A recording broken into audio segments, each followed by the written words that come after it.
Yuyu.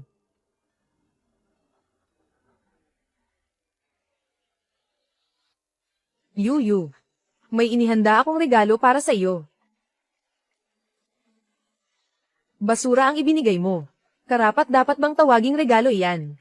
Sakto, bumalik ka na. Magpapakasal na kami ni Taoge. Maghiwalay na tayo, Kuya Tao.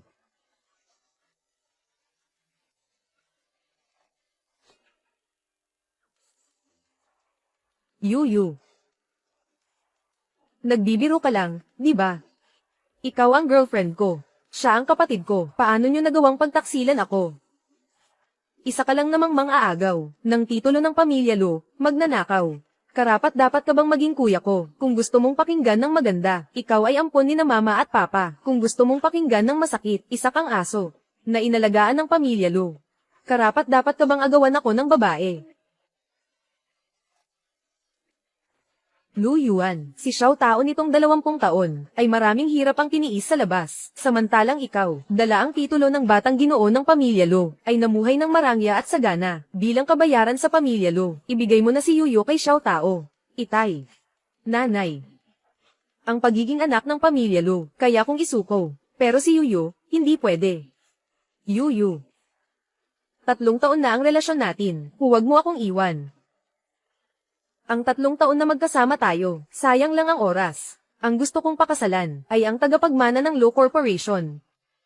Kuya Tao. Yuyo, nangangako ako, sa hinaharap, ibibigay ko sa'yo, ang mas magandang buhay, hinding-hindi kita pababayaan. Huwag mo akong hiwalayan, pwede ba? Subukan mong galawin ulit ang babae ko.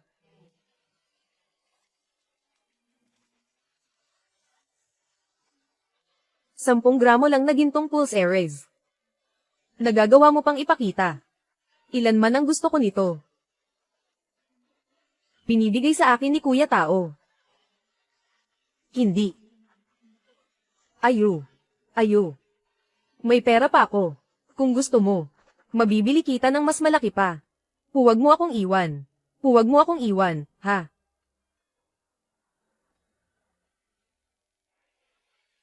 Taoge. Huwag na natin pansinin, wala na talagang pag-asa to, tara na.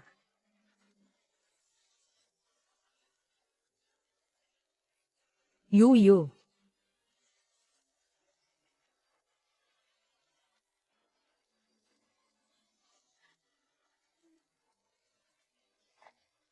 Plano para iligtas ang asawang elektroniko. Bankrupt na ang asawang elektroniko na si Chinlan. Nagbabalak magpakamatay. Handa ka bang mag-recharge para iligtas ang asawang elektroniko?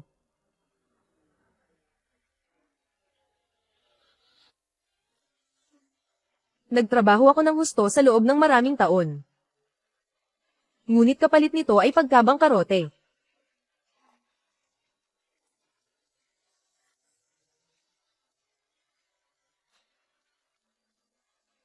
Ano pa ang silbi ng buhay ko? Mag-recharge ng piso lang, at mail iligtas ang asawa.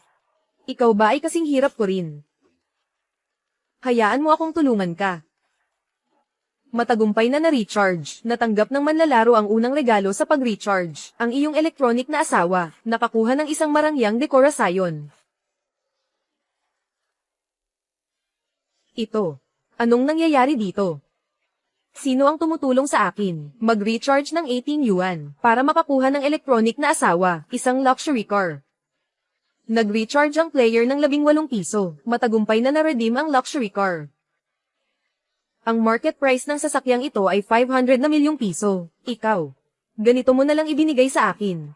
Nag-recharge ang player ng 79 na piso, na-redeem na ang 10 na bilyong piso cash, ipinadala sa account ni Chinlan. Ang iyong asawa ay nagdeposito sa iyong bank account ng 10 na bilyong piso. Asawa. 10 na bilyong piso. Asawa. Matagal na kaming magkasama ni Ayo. Hindi pa niya ako tinawag ng ganito. Hindi ko akalain itong laro ay makakapagbigay ng emosyonal na halaga. Sige. Gagawin kitang pinakamayaman sa mundo. Magandang araw, Ginoong Chin.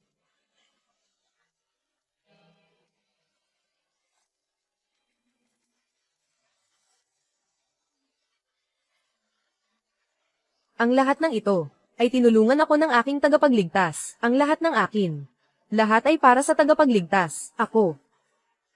Dapat ko na siyang makita. Itong electronic na asawa. Gusto pa rin akong hanapin kung talagang may kakayahan ako na ibigay kay Ayo ang mga bagay na ito. Sa tingin ko, hindi rin siya magpapasalamat sa akin. Iisipin lang nila na isa akong tanga. Tulungan mo akong hanapin ng isang tao, ang taong tumulong sa akin. Kailangan ko siyang makita agad. Mukhang seryoso pa ang asawa kong virtual. Hayaan mo na. Matulog muna ako. Bukas aalis na ako sa lugar na ito ng kalungkutan.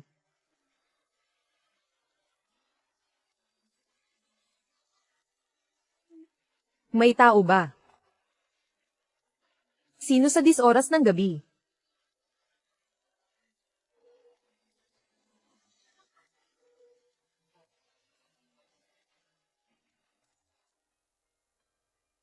Mahal. Sa wakas natagpuan kita. Naging totoo ang electronic na asawa. Ikaw nga talaga ang aking electronic na asawa, Chinlan. Oo, ako ito. Mahal. Dahil sa tulong mo, ang Frost Snow Group ay biglang naging namumuna sa lungsod. Ako na ngayon ang pinakamayamang babae sa Haicheng. Ang laro pala ay totoo. Mahal. Anong sinabi mo? Baka naman siya. Di niya alam ang tungkol sa mga video game. Sa mundo niya lang kasi. Isa lang akong normal, misteryosong tao na tumutulong sa kanya. Asawa. Kung hindi mo ako tinulungan, natatakot ako na baka wala na akong pag-asa. Pero mabuti na lang at may biyaya sa gitna ng sakuna. Dahil sa'yo. Nabawi ko ang lahat ng nawala sa akin.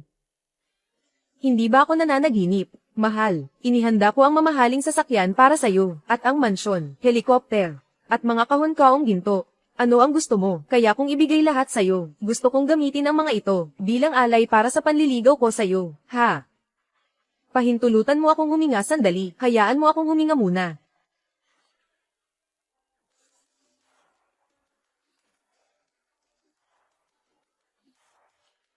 Mahal. Hindi mo ba ako gusto? Dahil ba kulang ang pera? O hindi ba ako maganda? Hindi. Kaya kung kumita ng pera, hindi kita pababayaan na walang pera. Kung ikaw ay hindi nasisiyahan sa mukha at katawan ko. Hindi mo ba ako papayagan na magparetoke? Pero basta sabihin mo lang. Pwede naman. Ikaw na ang pinakamayaman sa buong lungsod. Maganda rin ang mukha at katawan mo. Hindi na kailangan magparetoke. Bakit hindi mo ako gusto? Ha, ano? Sa tingin ko, kailangan ko ng kaunting oras para makapag-isip. Gaano katagal mo kailangan? 1 linggo. Sige. Mananatili ako sa bahay mo ng 1 linggo. Dahan-dahan mong intindihin. Titira ka sa bahay ko. Ah, hindi, kung ganun. Ano kaya? 1 araw lang para matuno. Sige na. Mahal. Kita tayo bukas.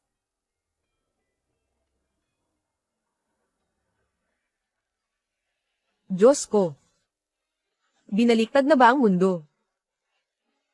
Ang inyong digital na asawa ay may kabuuang yaman na 123.1 na bilyong piso. Ikaw at ang digital na asawa mong si Chinlan ay may malalim ng koneksyon bilang mag-asawa. Ang larong ito pala ay pwedeng makaapekto sa totoong buhay at ang mga ari-arian ni Chinlan ay maaari kong magamit.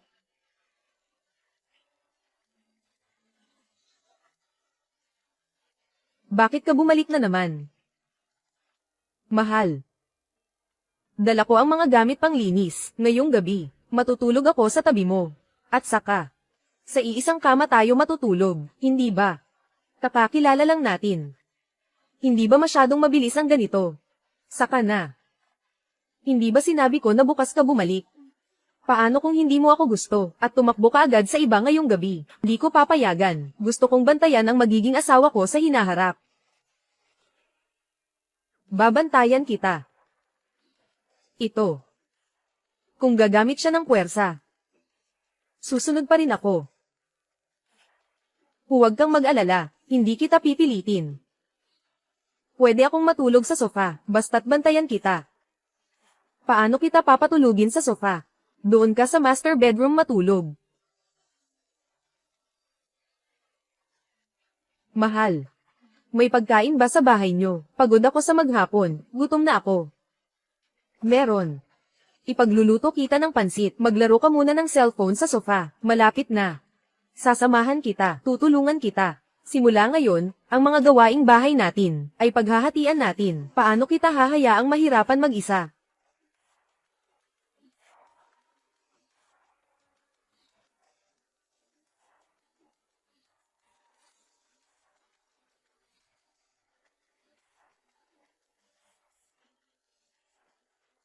Hindi pa ako tinulungan ni Liuyu sa mga gawaing bahay.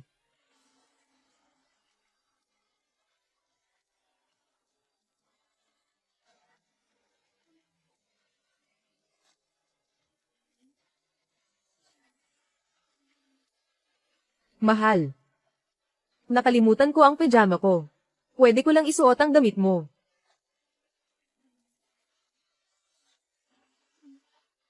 Anong nangyari? Ako ang nagsuot ng damit mo. Hindi ba maganda? Maganda. Pasensya na. Hindi ko yun ibig sabihin. Ayos ko na ang kama para sa'yo. Mahal. Natatakot ako sa dilim. Pwede mo ba akong samahan matulog? Hindi pwede. Maglalatag ako sa tabi mo. Sige, tutulungan kita.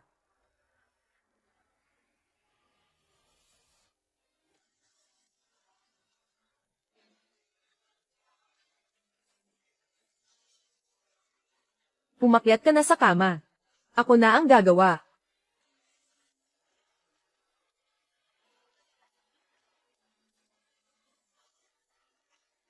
Ano ba talaga ang nangyayari sa laro na ito? Paano tayo nagkakonekta ng ganito? Mahal, anong laro ang sinasabi mo? Mag-asawa naman talaga tayo, di ba? Hahanapin ko ang maestro. Sabi ng maestro, ikaw daw ang tutulong sa akin. Sinabi pa niya na tayo ay mag-asawa. Walang paraan para mabago ito, guro. Naniniwala ka ba dyan? Oo, kung hindi, ano pa? Akala mo laro lang ito. Ito. Malinaw na ito ay. Hindi na ito laro. Ay. Kaya naging asawa kita. Ay dahil sa utang na loob. Talaga bang mahal mo ako? Siyempre, para rin sa utang na loob. Pero totoo naman, na mahal ko ang asawa ko. Inaantok na ako. Matutulog na ako.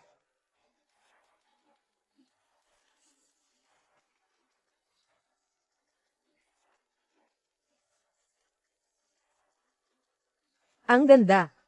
Nagkita ulit tayo.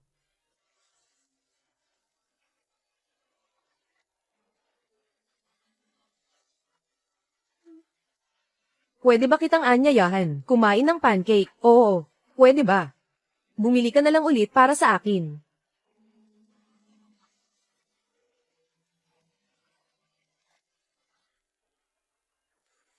Kahit ano ang mangyari, huwag kang malungkot. Ang panahon ang mag-aayos ng lahat. Papasok na ako sa klase. Huwag ka ring malate. Ang saya. Nagkita ulit tayo. Noong panahong iyon, nag-aaral pa ako. Pinilit ako ng tatay ko na makipagkasunduan sa isang di ko kilala. Buti na lang. Nakilala kita. Noong kabataan ko at hanggang ngayon. Ikaw ang laging nagpoprotekta sa akin. Kaya lang. Parang wala kang naaalala. Sinasabi mo pa tungkol sa electronic na asawa. Ako naman talaga ang asawa mo.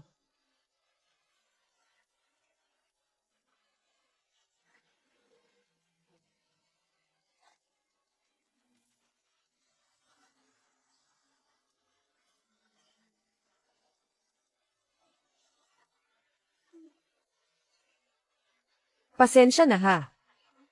Hindi ko alam kagabi. Hindi ko sinasadya. Ako naman ang asawa mo. Bakit ka masyadong formal? Huwag mong sabihin yan. Iba ang mundo sa realidad.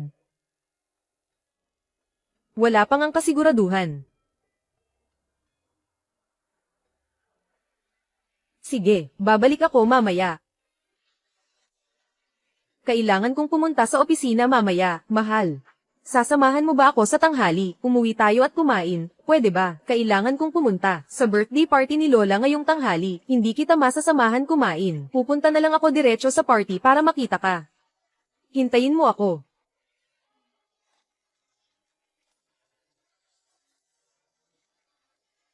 Ginoong Chin, nakabalik na po kayo. Ginoo Chin, ang pagpunta namin ngayon ay para sa Frost Snow Group at ang kontratang nagkakahalaga ng bilyon. Tama. Sa pagkakataong ito, ang pamilya Lo ay lubos na tapat sa pakikipagtulungan, basta't pumayag kayo. Sa panahon ng ating pagtutulungan, kung mayroon kang anumang kahilingan, ang pamilya Lo ay nasa iyong serbisyo, ang Lo Corporation. Ako at ang apelyidong ito ay tila may koneksyon. Ginoong Chin, ikaw. Mukhang pumayag na. Hintayin natin ang resulta ng diskusyon sa loob ng grupo. Si Assistant Chen ang mag-aabiso sa inyo. Tingnan mo ang ekspresyon ni President Chin. Mukhang sigurado na ang pakikipagtulungan. President Chin, ano ito? May masaya bang nangyari? Nahanap ko na. Ang tutulong sa akin na muling itayo ang aking negosyo. Ang mahalagang tao. Nakamit mo na. Ang napakagaling na tagumpay. Ang tumulong sa iyo na itayo ang iyong negosyo. Ay dapat na. Napakagaling na tao. Maari bang itanong, sino ang dakilang taong ito? Asawa ko. Ikaw ay kasal na. Hindi na maaga. Umuwi na kayo.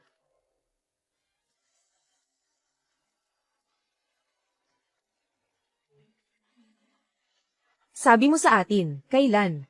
Lumitaw ang ganitong malaking tao na kayang magtaguyod ng isang higanteng kumpanya tulad ng Shuangzhou Group. Kuya Tao, kung talagang may ganitong malaking tao, dapat natin siyang makuha sa ating panig. Oo.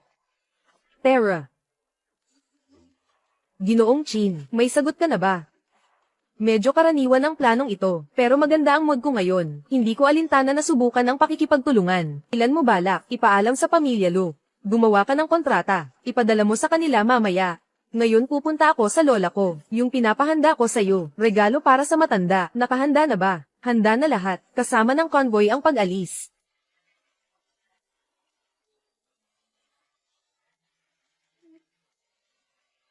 Tumigil ka. Sino ang nagpaalam sa'yo na pumasok, nanay? Sino ang nanay mo? Huwag kang tumawag ng basta-basta, kahit ang mga tauhan sa lumang bahay na ito, ay nawawala na sa tamang asal. Paano nila nagawang dalhin ang isang katulad mo? Ang cute kong maliit na kasama sa paglabas. Lahat inilagay ko na. Xiao Yuan. Ngayong araw, i-aanonsyo ng matandang ginang, ang magiging tagapagmana ng Lu Group. Sa oras na ito, dumating ka. Anong ibig sabihin nito? Hindi kaya ikaw ay, gusto mong agawan ng posisyon ng tagapagmana ang anak kong si Itao? Makipagkompetensya sa kanya. Nandito lang ako, para batiin si Lola sa kanyang kaarawan. Si Itao ang kasama ni Lola sa kanyang kaarawan. Ikaw na isang tagalabas. Umalis ka na rito agad. Pagkatapos kong bumati, aalis na rin ako, Lu Yuan. Ano ka ba talaga? Kung hindi natin pag-uusapan ang pagkakakilanlan mo, sa kakayahan mo lang, pangarapin mo pang makipag-agawan sa akin, para sa posisyon ng pinuno ng pamilya Lo. Kuya Tao, hindi niya ba iniisip na siya, asawa ni Ginoong Chin, di ba? Asawa ni Ginoong Chin, si Ginang Chinlan pala ay may asawa. Oo nga, tita. Kaya pala, si Ginoong Chin ang naging pinakamayaman sa Haicheng, dahil sa matibay na suporta niya sa likod. Ito ang nagtaguyod sa kanya, reyna ng negosyo. Ganun pala. Hindi ko akalain na sa likod ni MS, Chin, ay may ganitong kahanga-hangang tao. Kung may pagkakataon, gusto ko talagang makilala siya, kahit makipagkamay lang. Ayos na. Kung walang aberya. Ako ang asawa ni Chinlan. Sayang, hindi kayo maniniwala, Lu Yuan. Kung may kakayahan ka tulad ng asawa ni Chin, ibibigay ko agad sa'yo ang pamumuno ng pamilya Lu. Pero sayang, hindi ikaw iyon. Isa ka lang tagalabas. Tama. Kaya ang pinuno ng pamilya Lu, huwag mo nang pag-isipan pa. Sinabi ko na sa inyo, nandito lang ako para batiin si Lola sa kanyang kaarawan. Lu Yuan, sa totoo lang ikaw ay isang aso na inalagaan ng pamilya Lu. Hindi ba medyo binibigyan kita ng mukha, walang hiya ka? Ano ba ang ingay? Lola. Sa buhay ko, pinapahirapan ng apo ko, hindi niyo ba ako papayag ang magpahinga? Lola. Xiao Yuan, huwag kang matakot, nandito si Lola. Tingnan natin kung sino ang maglalakas loob na apihin ka. Oo. Pumasok kayong lahat sa loob ng bahay. Sa dami ng taon na lumipas, parang lalo kayong bumabalik sa dati. Mabait si Xiao Yuan, inalagaan ng mahigit 20 taon. Paano nagawa niyang pahirapan si Xiao Yuan? Palayasin siya. Tao. Ganito ba talaga kabaya si Lola kay Lu Yuan? Baka ipasa niya rin ang pamana ng Lu sa kanya. Hindi ka ba ang girlfriend ni Xiao Yuan? Ikaw at si Tao ay... Lola, Iniwan ako ni Lu Yuan. Si A Tao lang ang nagmamalasakit sa akin, kaya kami na ngayon. Ano? Lola. Si A Tao ang iyong tunay na apo, ako rin ang iyong manugang, pareho lang kami. Nakakahiya. Hindi ka panipaniwala, Lola. Walang problema, huwag po kayong magalit, pero... Tama nga pala, noong nakaraang taon sinabi ninyo, gusto ninyo ang sulat ni Ginoong Zog, na Chu Shibiao. Ginawan ko po kayo ng isang ukit nito. Inali ko ito sa templo ng 300 araw. Ang ganda talaga nito. Ang galing ng pagkakaukit. Wala rin namang nagsabi sa akin, na may handaan pala para kay Lola, kailangan pala magdala ng regalo bilang apo, tao.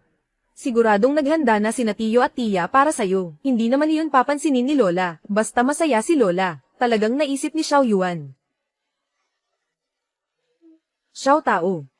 Yung sinasabi mong tagalabas, may dalang regalo. Ikaw. Ako. Lola. Ako at si Mama, espesyal na naghanda para sa iyo. Lola. Maligayang kaarawan po sa inyo.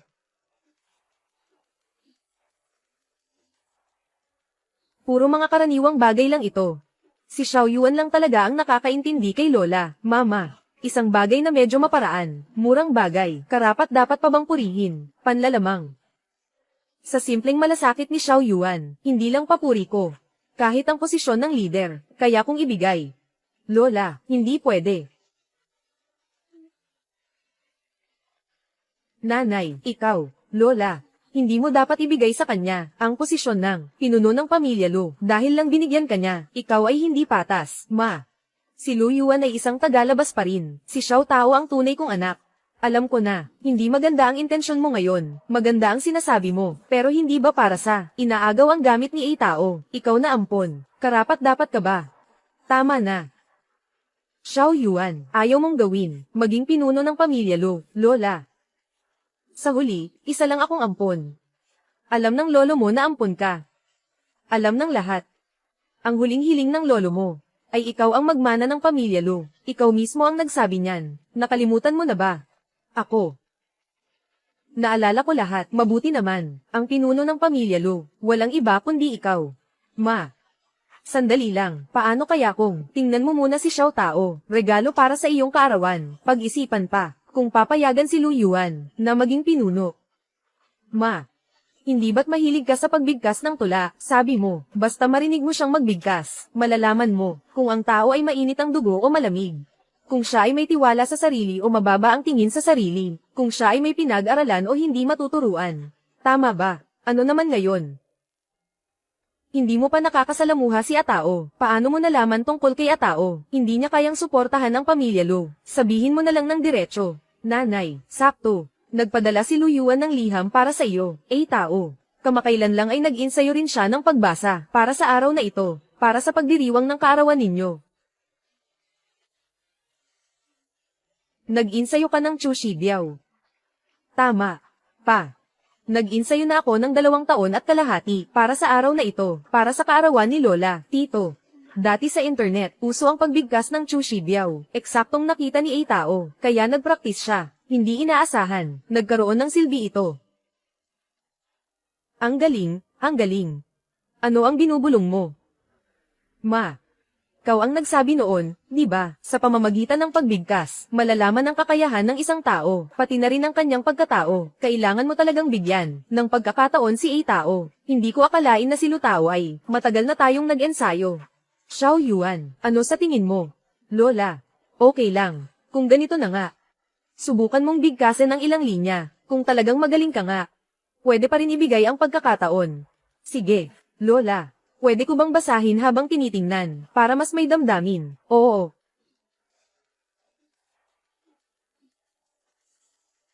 Lola, kung ganoon, nagsimula na ako. Lola, sige. Simulan ko na. Okay. Talagang pwede ito. Nanay, huwag mag-alala, noon pa, nag-record si Atao ng video, 3 milyon ang views nito. Ang galing naman. Talagang anak ko siya.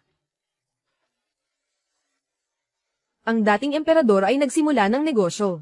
Ngunit sa kalagitnaan ay bumagsak. Ngayon, 3 bahagi ang mundo. Pagod na ang Yizhao.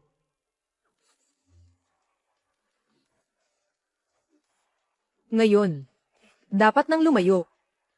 Habang nagpapahayag ng kalungkutan, hindi ko alam. Ang dapat sabihin. Napakaganda, napakaganda. Napakaganda, napakadamdamin ng emosyon na ito. Nanay, tingnan ninyo ang damdamin na ito. Hindi ko may kakaila, siya ang aking lalaki. Di tulad ng iba. Bumili ng isang salita, sinasabing inalina ng 300 araw. Medyo may antas nga.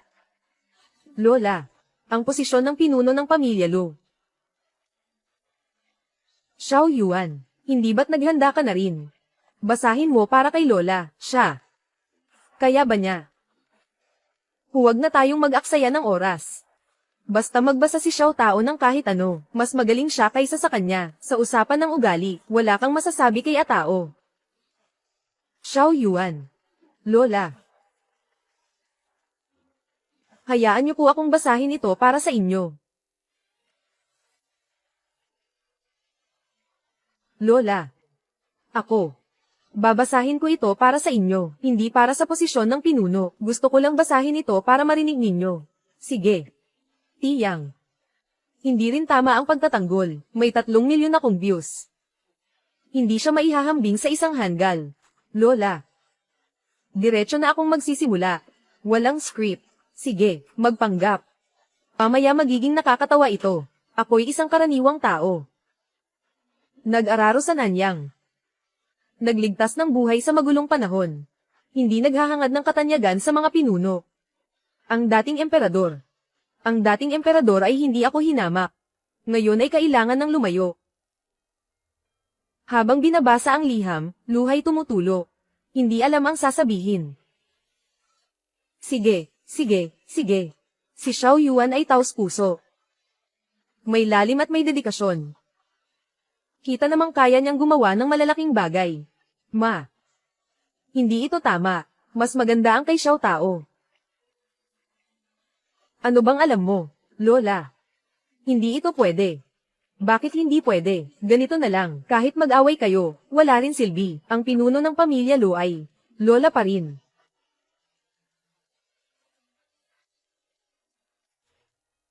Ano? Kontrata na bilyon-bilyon, na ipadala na sa email ko. Sige, sige, salamat, Chen. Pakisabi kay Mr. Chin na binabati ko siya. Kuya Tao, Mr. Chin. Pumayag na siya. Tama. Lola. Mukhang sinabi ninyo na may kakayahan si Lu Yuan. Ngayon ay kayo ni Lolo. Ang nagkamali ng tingin. Kanina habang nagbibigay ng regalo, ang dahilan kung bakit ako nagpakumbaba ay dahil may mas malaking sorpresa. Oh. Pakikipagtulungan sa Frost Snow Group. Kontratang nagkakahalaga ng bilyon. Namamalikmata ba ako dahil matanda na? Totoo ito. Walang halong kasinungalingan. Pero, narinig ko na ang Frost Snow Group. Mahirap daw makitungo kay President Shin. Paano mo nakuha ito? Siyempre dahil sa kanya, hanapin ang asawa niya, masaya. Siyempre dahil si President Shin, kinilala ang aking kakayahan. Lola, kahit ano paman. Nagawa ko na ang Lu Corporation, na magkaroon ng yaman na bilyon-bilyon, ang posisyon ng pinuno ng pamilya Lu. Ito. Hindi ko talaga inaasahan, na may kakayahan si Xiao Tao na ganito. Xiao Yuan. Ma. Nalilito ka ba? May pagkakaiba sa lapit, si Xiao Tao ang tunay mong apo. Tama. Ipinagkatiwala mo ang kumpanya sa isang tagalabas. Hindi ka ba natatakot na takasan kanya kasama ang pera? Tumahimik ka. Hindi ganyan si Xiao Yuan. Lola. Pinipilit mo talagang protektahan si Lu Yuan. Ako. Lola, kung ipipilit mo ito. Si Kuya Tao ay aalis na lang bilyon-bilyong. Nagtrabaho ng mag-isa sa kontrata. Hindi pwede, Ma. Huwag mong kalimutan, ang pinakamalaking pangarap ni Papa ay ang umabot sa bilyon ang yaman ng pamilya Lu at makamit ang pag-angat ng antas. Malapit na ito, pero ito na ang pinakamagandang pagkakataon, Lola. Ngayon na kaya kong tulungan si Lolo na matupad ang kanyang hiling, pero kung si Lu Yuan ang gagawa, hindi natin alam kung kailan pa mangyayari iyon. Lola, mabuti pang pag-isipan mo ito ng mabuti. Xiao Yuan. Ako, Lola. Nirerespeto ko ang iyong desisyon, basta't matupad ang hiling ni Lolo, na mapalago ang pamilya Lu. Sino man ang maging pinuno, pareho lang. Ako, itong matandang babae, ang may pagkukulang sa'yo. Simula ngayon, babawi si Lola sa'yo.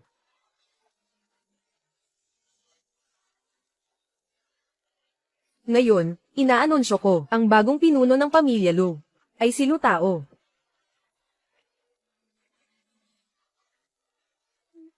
Umaasa ako. Huwag hayaang bumagsak ang pamilya Lo sa kamay ni Lu Tao. Ang galing mo, Kuya Tao. Alam kong kaya mo yan. Siyempre naman. Ang dragon ay nagbubunga ng dragon. Ang phoenix ay nagbubunga ng phoenix. Ang anak ko. Hindi basta-basta pasa ang gala o asong kalye. Ang makakatalo sa kanya. Lu Yuan. Ngayon ako ang pinuno ng pamilya Lo. Wala ka ng lugar sa pamilya Lo. Umalis ka na. Simula ngayon, hindi ka na pwedeng bumalik sa pamilya Lo. Umalis ka na. Sa araw ng dalawang pagdiriwang, huwag mong bigyan ng problema ang anak ko. Sa hinaharap, ang pamilya Lo ay may yaman na bilyon-bilyon. Huwag na huwag kang magpapakita sa amin. Ayaw namin ng malas. Napakalaki ng tapang ninyo.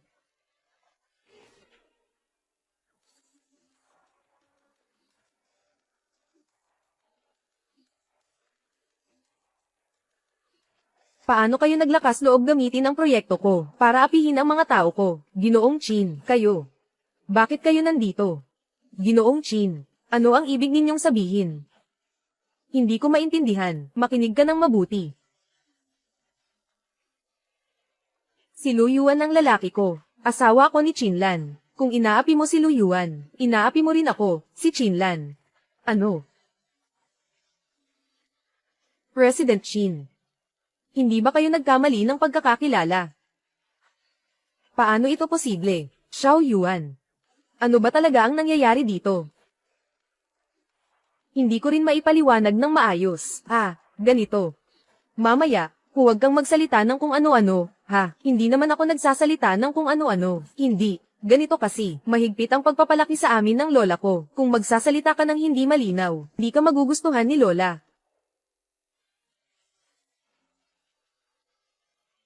Ginoong Chin.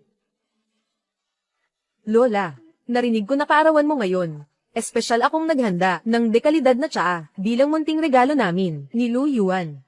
Ito yung isang kahon na nagkakahalaga ng 10,000, inang puno ng dahong pau. Salamat, Miss. Ikaw at si Xiao Yuan, ano ba talaga ang relasyon ninyo? Ako ang girlfriend niya. Girlfriend. Paano kung sabihin kung ikaw ang girlfriend mo? Kung hindi ka sang-ayon, kailangan ko nang sabihin, asawa mo na ako, siya ang girlfriend ko. Xiao Yuan, totoo ito. Totoo ito. Si Chinlan ngayon, talagang pumunta para makita ka. Paano nangyari? Paano nangyari ito? Paano ito posible? Yung. Ginoong Chin, ako yung. Ikaw nga. Hipag. Ako ito. Madalas kang banggitin ni Lu Yuan sa akin. Tinasabi niyang magaling at maganda ka. Sayang lang talaga. Nawala kayong kapalaran ni Lu Yuan. Kasalan. Ginoong Chin, hindi ba ito isang maliit na hindi pagkakaintindihan? Walang hindi pagkakaintindihan. Lu Yuan, siya ang lalaki ko. Ginoong Chin. Maaaring nagkaroon tayo ng kaunting hindi pagkakaintindihan. Hindi ko alam. Ganito pala ang relasyon ninyo. Kaya ganito. Ganito. Ako at si Tao, humihingi ng paumanhin sa inyo. Hindi ko ito matatanggap. Ginoong Chin, siguradong mayroong hindi pagkakaunawaan dito. Kami ni Lu Yuan ay isang pamilya, tunay na magkapatid. Tingnan nyo ang relasyong ito. Hindi dapat makaapekto sa ating kooperasyon. Inistorbo nyo ang lalaki ko. Galit na galit ang asawa ko. Kaya, makikipagtulungan sa inyo, kanselahin. Ginoong Chin, nagkamali ako. Bigyan nyo kami ng isa pang pagkakataon. Ginoong Chin, bigyan nyo na lang siya ng isa pang pagkakataon. Magaling talaga siya. Oo nga, Ginoong Chin, ang bagay na ito tungkol sa pakikipagtulungan, ay hindi dapat ipagwalang bahala. Huwag kang mag-alala, naniniwala ako sa anak ko. Tiyak na magdadala siya sa iyo, ng mas maraming benepisyo. Ginoong Chin, hindi na kailangan pang magsalita ng marami ang apat. Ang lalaking nang ahas mang abala sa akin. Gusto pang kunin ang proyekto ko. Lola. May kailangan pa akong asikasuhin sa kumpanya. May mga bagay din akong kailangang ayusin. Paano kaya? Sumama na lang po kayo sa amin. Tumira muna kayo sa bahay namin ng ilang araw. Gusto ko rin pong mapalapit sa inyo. Ito. Lola. Kapag nakikita ko po kayo, pakiramdam ko ang lapit-lapit nyo. Para po kayong tunay kong lola. Pumayag na po kayo. Sige na. Okay lang po ba ito? Syempre, okay lang. Mamaya, sabay tayong kumain. Lola, paano kaya kung sama-sama na lang tayo, pumunta sa bahay ni Chinlan? Sige. Sasama na lang ako sa inyo para tingnan. Tayo na. Lola, anong ginagawa mo, kuya? Lola, pakiusap. Kausapin niyo po si Ginoong Chin. Para sa akin, talagang alam ko na ang pagkakamali ko. Hindi ko masasabi. Narinig mo ba? Kung magsasabi ka pa ng kahit isang salita, maniwala ka o hindi, direkta kong pababagsakin ang negosyo ng pamilya niyo, ang Lu Group. Bitawan mo ako. Tara na, Lola.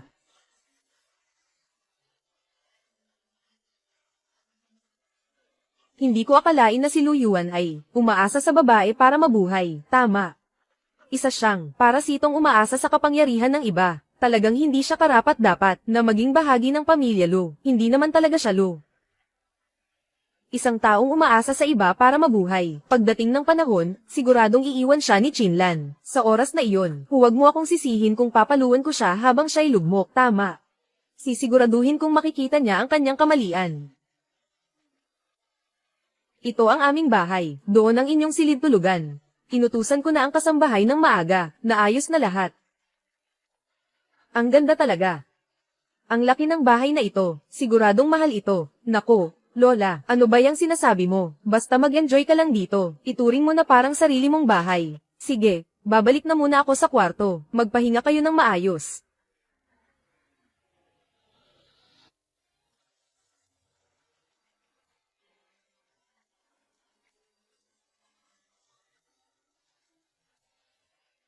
Kumusta ang performance ko ngayon? Siyempre, maayos naman. Kung hindi dahil sa'yo, siguradong napahiya ako ngayon. Oh, siya, paano mo naman ako pasasalamatan? Anong iniisip mo? Gusto kong sumama ka sa akin sa bahay ng pamilya Chin para makilala ang mga magulang. Hindi pwede, hindi pwede. Bakit hindi pwede? Ikaw ang asawa ko. May problema ba kung uuwi ka kasama ko? Ay nako, ito, tapos na ang lahat. Hindi mo na kailangang tawagin akong asawa, bukod pa rito, hindi naman talaga tayo. Lu Yuan. Anong ibig mong sabihin? Ginamit ko lang, tapos tinapon. Hindi ko ibig sabihin yan. Hindi pa kami kasal. Hindi kami maituturing na mag-asawa, at sa totoong buhay. Hindi pa kami maituturing na magkasintahan. Walang problema, hindi ko iniintindi. Oo, naiirita ako. Kung ganun, ano ba dapat kitang tawagin? Tagapagligtas. Ano sa tingin mo? Tagapagligtas. Tagapagligtas. Tulungan mo na ako, please. Nakikiusap ako sa'yo. Kailangan kitang magpanggap na fiancé ko para harapin ang tatay ko. Ano? Magpanggap na fiancé mo.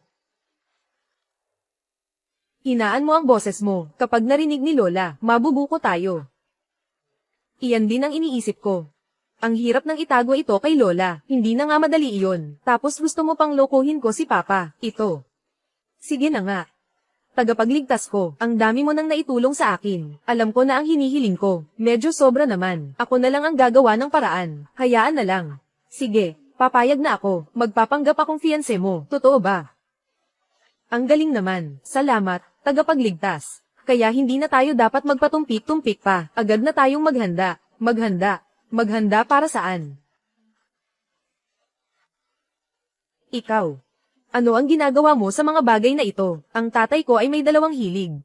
Musika at mga anti-gang bagay. Ngayon mag-aral ng musika. Mukhang huli na yata. Sasamahan kita. Mag-review ng kaalaman sa mga anti-gang bagay. Para hindi ka mapahiya mamaya. Mag-review. Hindi na siguro kailangan. Tungkol sa mga anti-gang bagay. O ay isang eksperto. Marunong ka pa sa mga anti-gang bagay. Hindi ka naniniwala. Patutunayan ko sa'yo.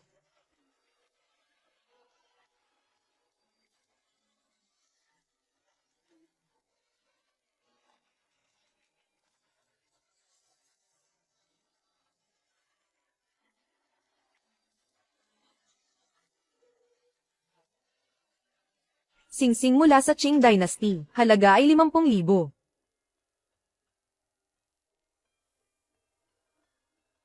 Porcelain na mangkok mula sa imperial na pagawaan. Halaga ay 80,000.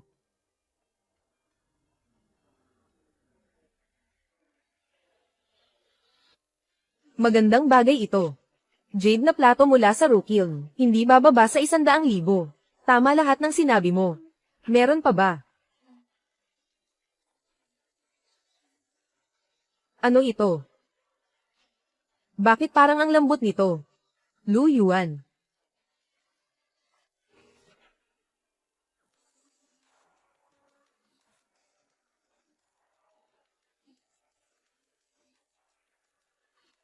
Pasensya na. Hindi ko sinasadya. Walang problema. Walang kaso. Sa iyo ko na ipapasa bukas. Sige. Iwan mo na sa akin.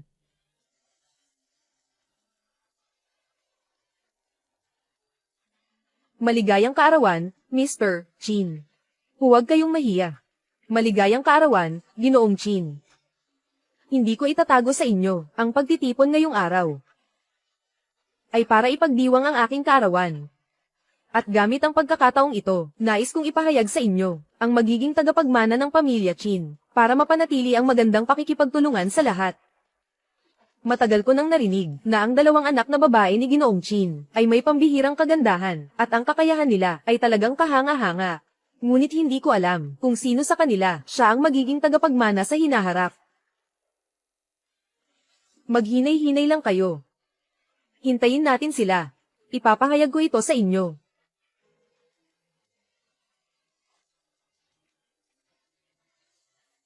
Tatay. Ginoong Chin, ito ang inyong pangalawang anak na babae, si Miss Chin Yu, kasama ang manugang na si Sun Chi. Oo. Ang Chin Yu Group ng ikalawang dalaga ay kilala sa Haicheng bilang isang negosyong black horse na 3 taon ng sunod-sunod na damobol ang halaga sa merkado, at ang dalaga mismo ay likas na maganda rin. Pero kung ikukumpara, panganay na anak ng pamilya Chin ay tila medyo naghihikahus na. Narinig ko na ang kumpanya ng panganay na anak, ang Frost Snow Group ay nalugi na. Mukhang hindi rin maganda ang kalagayan niya ngayon.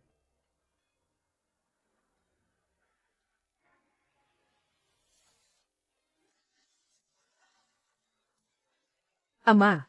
Magandang araw po, Tito. Pa. Ito po ang boyfriend ko, si Lu Yuan. Tito. Ito po ang munting regalo ko. Chin Lan. Matagal ka nang hindi umuwi. Nakalimutan ang mga patakaran ng pamilya Chin. Tatay. Ano ang ibig mong sabihin? Itong matandang ito. Napakalaki ng ugali niya. Walang anak na lalaki na maaaring magmana ng angkan ng pamilya Chin, kaya inilagay ko ang lahat ng pag-asa ko sa anak kong babae, lalo na pagkatapos ng inyong ina ay pumanaw. Buong puso kong nais kayong palakihin na mas mahusay, sa ganitong paraan lamang maipapanatili ang angkan ng Chin. Kaya hindi mahalaga kung sino ang pipiliin bilang tagapagmana. Pagpapalakas, walang epekto sa akin, tinitingnan ko lang ang kakayahan. Tatay. Kayo. Naiintindihan niyo ba? Tandaan mo. Binata, naiintindihan mo ba? Oo, naiintindihan ko. Mula pagkabata mo, lumaki ka sa ganitong kapaligiran. Ang tatay ko, lagi namang ganito. Mukhang ang maging anak ng mayaman, hindi rin pala laging maganda. Ate, tama si Papa. Kailangan mong maging maingat. Sa huli, hindi lahat ng tao ay pwedeng makapasok sa pinto ng pamilya Chin. Ay nako, asawa ko, parang may problema sa sinabi mo ah. Ate, ito kasi, kakabagsak lang ng Shuangzhou International, di ba? Malay mo. Sakto lang na makahanap ng kapantay. Itay, ito ang isa sa mga bagay na nahanap ko kamakailan. Pakitingnan po, Xiao Yu, hindi ko ba sinabi kanina na hindi ko kailangan ang mga regalo ninyo. Gusto ko lang ay maayos ninyong pamahalaan ang kumpanya. Masaya na ako ng lubos. Tay, may konting pagkakaintindihan po yata, Xiao Yu. Sakto lang, may nahanap akong anti-gang bagay. Alam kong gusto nyo ito, kaya sinadya kong pumunta rito, para hilingin ang inyong opinyon.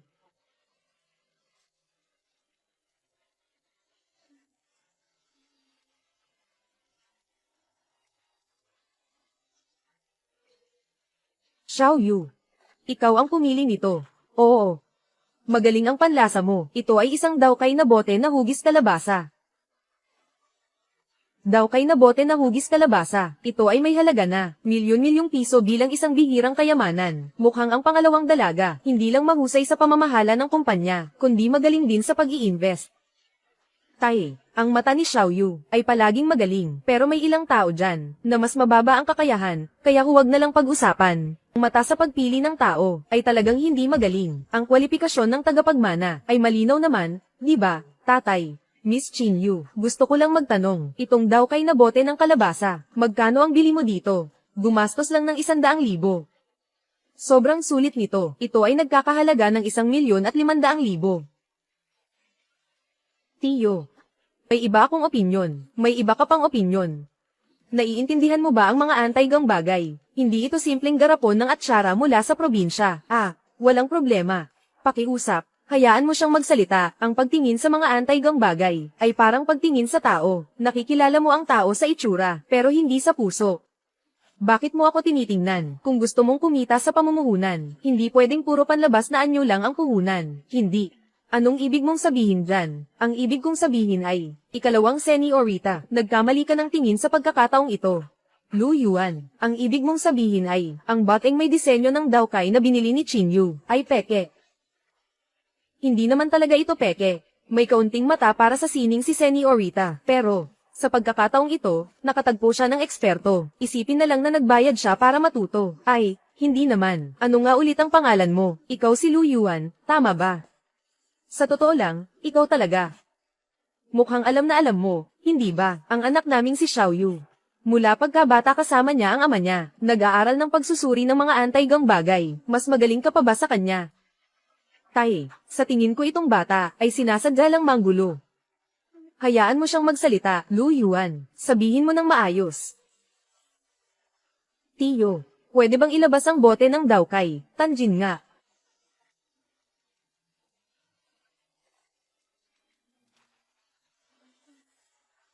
Ang bateng gourd na ito, ang dahilan kung bakit sinasabi kong totoo pero peke rin, ay dahil noong panahon ni Kangzi, maraming pekeng kopya ang lumabas.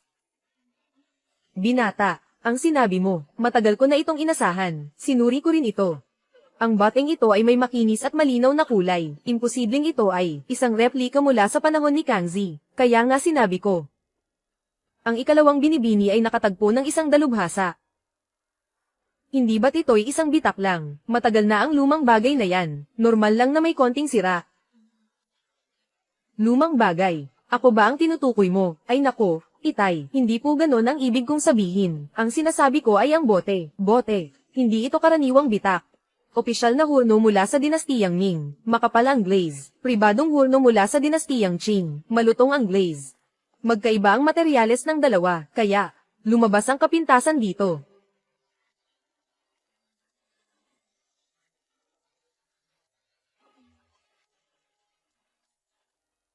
Tai. Tingnan mo si Lu Yuan. Ganito kaalagang bote ng daukay na hugis kalabasa. Nasira niya ito. Ito.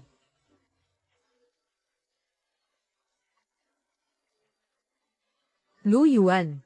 Sa pagkakataong ito, lagot ka na. Napakahalaga ng bateng ito. Kahit ibenta kita, hindi pa rin sapat ang pambayad. Wala itong kinalaman kay Lu Yuan. Itong bote. Talagang pinagdugtong lang ito. Sa pagkakataong ito, nagkamali rin ako ng tingin. Pinagdugtong. Ano ba talaga ang nangyari? Ang ilalim ng bote na ito ay tunay, ngunit ang katawan ng bote ay mula sa panahon ni Kangzi. Na pinagdugtong, hindi ba ito ay isang piraso? Magkano pa kaya ang halaga nito? Mga 1,000 piso siguro, 10,000 lang. Sun Chi, hindi mo ba sinabing garantisado ang authenticity ng mga gamit? Ito, hindi ko rin alam. Cute na bata. Sige na, Xiaoyu. Hindi mo ito maipapasa sa iba, ikaw mismo ang kulang sa karanasan. Itay, nagkamali lang ako sa paghusga. Nagkamali sa paghusga. Maaari itong magdulot ng pagkatalo sa lahat, talagang masyado ka pang bata. Oo. Kabataan. Tinuruan mo ako ng mahalagang aral ngayong araw. Talagang hindi dapat humusga base sa panlabas na anyo, at hindi rin dapat humusga sa tao base sa hitsura. Nakakabilib ang mga kabataan ngayon. Maraming salamat, Tiyo, Lu Yuan. Ang galing mo. Maliit na problema. Tumingin lang naman sa bote. Chinlan, tingnan natin kung sino ang mananaig. Magpahinga muna kayo saglit. Tai, sandali lang. Xiao Yu, may sasabihin ka pa ba? Para sa inyong kaarawan, may inihanda akong sorpresa para sa inyo. Sige.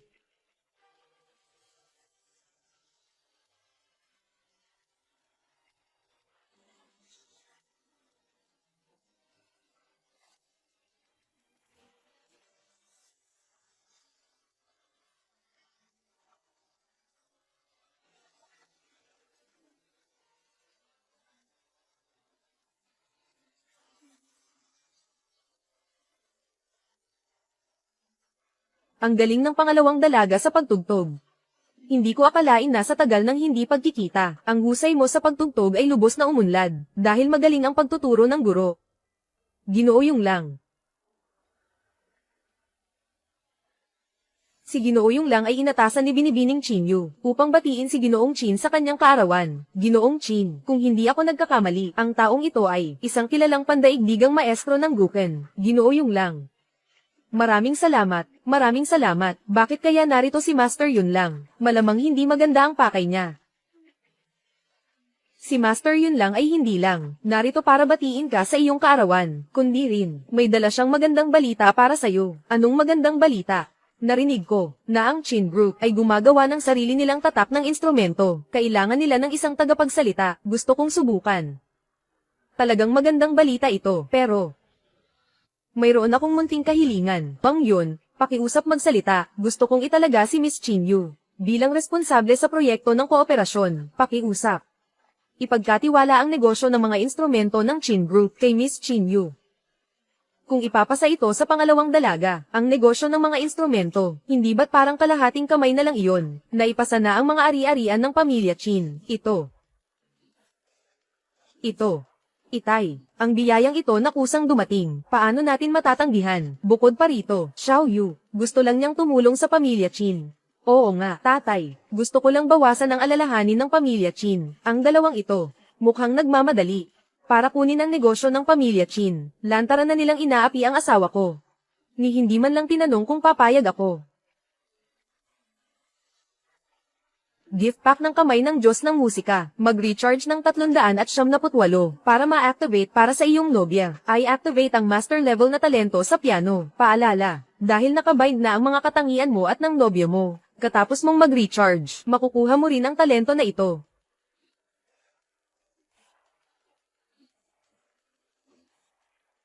Kung ganun, sige. Ayon kay Xiao Yu,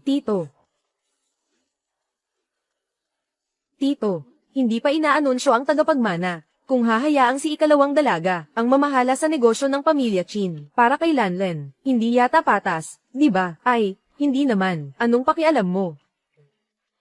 Sasabihin ko sa'yo, huwag mong isipin na, marunong ka bang mag-appraise ng mga anti-gang bagay? Ibig sabihin ba nito alam mo na ang lahat? May alam ka ba sa musika? Ngayon, ang negosyo ng Chin sa mga instrumentong pangmusika ay kailangang palawakin agad, mula sa kasanayan sa pagtugtog, hanggang sa reputasyon. Si Master Yun Lang, ang pinakamainam na pagpipilian, talaga.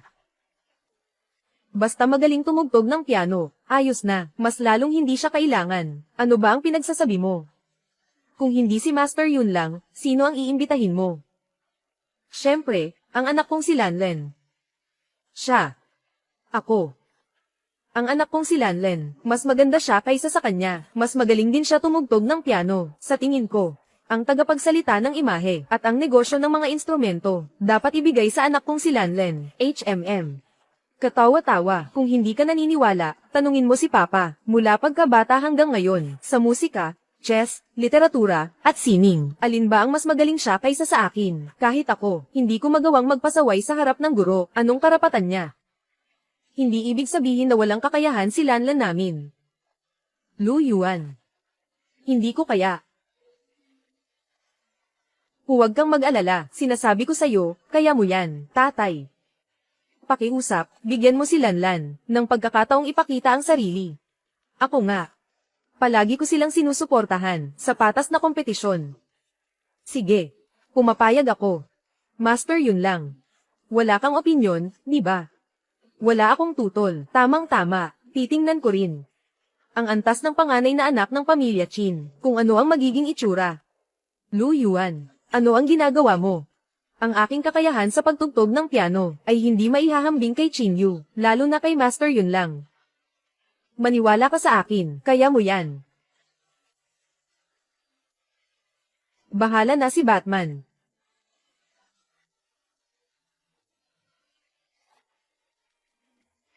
Gusto kong makita. Saan nanggagaling ang kumpiyansa mo, Qin Lan? Oo nga. Kung mas magaling ka kay Xiao Yu sa pagtugtog, ikaw ang magiging tagapagsalita, ikaw na ang gumawa. Hindi pwede, talagang hindi ko kaya. Anong nangyari? Ngayon natatakot na. Oo nga. Ano? Ngayon, ni hindi alam kung saan ilalagay ang kamay, hindi mo na alam, di ba? Tikman. Nandito ako, huwag kang kabahan. Oy, Lu Yuan. Hindi mo pa ba siya napapahiya ng sapat? Gusto mo pa siyang ipahiya ulit? Pasensya na. Medyo makulit si Lanlen. Hindi ako pwedeng mawala. Maniwala ka sa akin, kaya mo yan.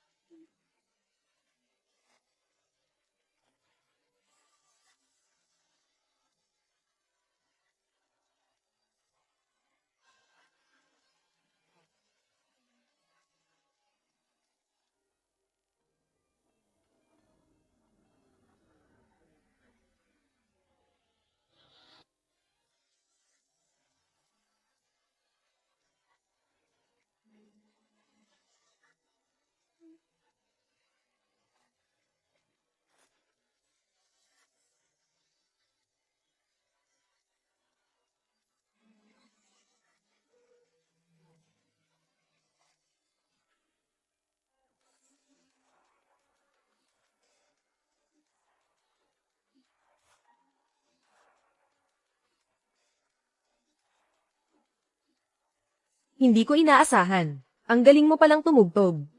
Nakakamangha. Akala ko dati, ang antas ng aking gushing, ay nasa pinakamataas na level na. Hindi ko akalain, may mas mataas pa palang bundok sa bawat bundok. Imposible, simula pagkabata niya, hindi niya ako kailanman natalo. Bakit siya ang galing tumugtog? Tama, siguradong nandaya siya. Pwede kang kumain ng kahit ano, pero hindi pwede magsalita ng kahit ano. Hindi kami nandaya, hindi ako naniniwala, gusto kong mag-inspeksyon.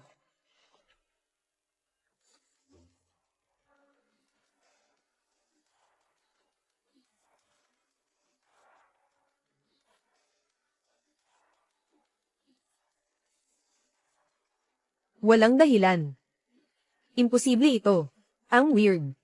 Parang bigla akong natuto ng kusa. Anong nangyayari? Baka ikaw ay isang henyo. Anong kalokohan yan? Siyang henyo. Hindi naman siya natuto ng walang guro. Hindi pwede. Tay. Gusto kong makipagpaligsahan ulit. Sige na. Aminin mo na mas magaling ang iba. Napakahirap ba nun? Sinabi rin ni Master Yun Lang, madaling makita ang pagkakaiba. Inaanunsyo ko, ang proyekto ng pamilya Qin ay mapupunta kay Qin Lan. Ay ito. Salamat, pa. Hindi mo ako kailangang pasalamatan. Lan, ikaw ang nagtagumpay nito para sa sarili mo. Miss Qin, ang ipinangako ko sa iyo, natapos ko na. Sayang lang. May mga eksperto ngayon dito. Kailangan ko nang magpaalam, ay hindi. Ay, maestro Yun Lang. Ang bagay na ito ay tapos na. May mas mahalaga pa akong bagay na dapat ipahayag. Tao. Dalhin ang mga name card na inihanda ko. Dalhin mo rito. Sa wakas, iaanunsyo na ni tatay ang pangalan ng tagapagmana. Ang angkan ng Qin ay nagsimula sa Timog Silangang Asya at umunlad na ng mahigit 100 taon. Ayon sa tradisyon ng angkan ng Qin, ang pangalan ng tagapagmana ay iaanunsyo. Hindi ko akalain na ngayon, magkakaroon ako ng pagkakataong makita mismo ang opisyal na pag-anunsyo ng tagapagmana ng pamilya Qin, Xiao Yu. Ang posisyon ng tagapagmana na ito ay tiyak na sayo. Huwag kang mag-alala, kahit hindi ikaw ang tagapagmana, pwede rin tayong magsikap ng sarili natin. Mga kaibigan, ngayon ko ibubunyag ang pangalan. Iaanunsyo ko ang tagapagmana.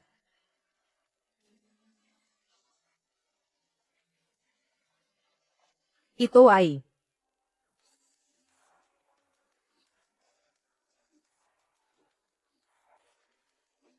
ang karapat-dapat ang magmamay-ari, Itay. Ano ang ibig sabihin nito, Itay? Dito sa ibabaw, hindi ba dapat pangalan ni Xiaoyu ang nandito? Walang pangalan sa nameplate na ito. 4 na salita lang ang narito. Ito ay iniwan ng unang henerasyon, ng leader ng angkan ng Qin.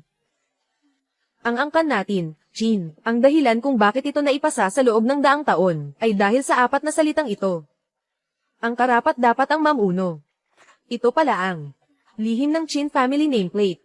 Ayon sa utos ng mga ninuno, simula ngayon, kayo ay isa sa ilalim sa 3 buwang pagsusuri. Pagkatapos ng 3 buwan, batay sa inyong pamamahala ng kumpanya, ang pinakamagaling ang mananalo. Ang mananalo ay magiging susunod na tagapagmana ng kumpanya. May opinyon ka ba? Wala akong opinyon, Lanlan. Ikaw? Wala rin akong opinyon. Siyempre wala kang opinyon. Pwede ka namang manatili sa pamilya Qin para kumain at maghintay ng 3 buwan. Pero pagkatapos ng 3 buwan, tatanggalin ka na sa pamilya Qin. Tayo na.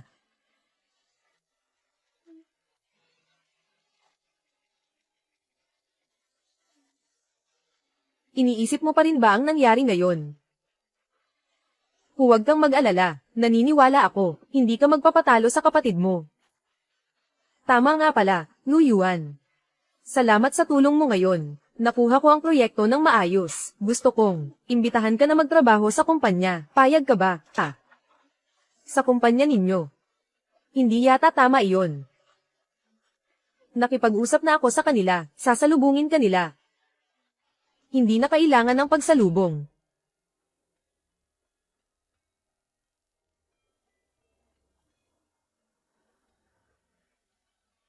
Ginoong Lu. Magandang araw, Ginoong Lu. Magandang araw sa inyo. Magandang araw sa inyo. Sinabi lang ni Lanlan na pumunta ako para magtrabaho. Hindi ko alam na ganito kalaki ang eksena.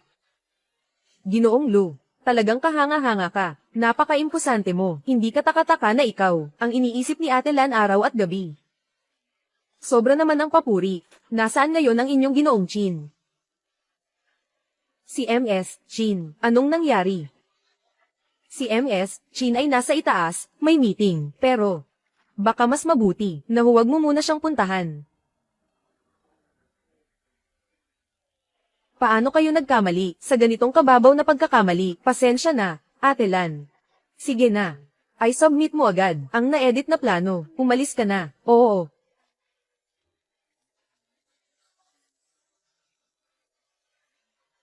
Bakit parang si Lanlan ay medyo iba sa dati? Lu Yuan. Nasasaktan mo ako. Ngayon siya. Parang may kakaiba sa kanya.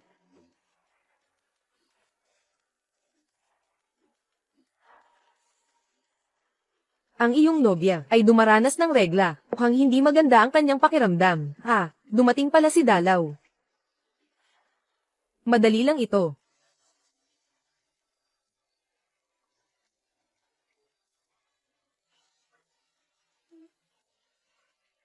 Ngayon ang unang araw ko sa trabaho. Magpapainom ako ng milk tea sa lahat. Salamat, Lu. Lu. Ibibigay ko ito sa lahat.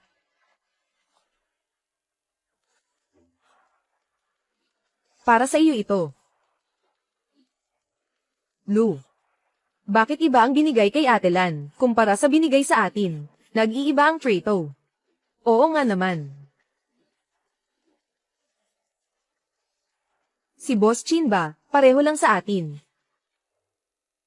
Kayo talagang dalawa, puro chismis. Ikaw na lalaki, uminom ka pa ng tsaa na may pulang asukal at luya. Punta muna tayo sa opisina.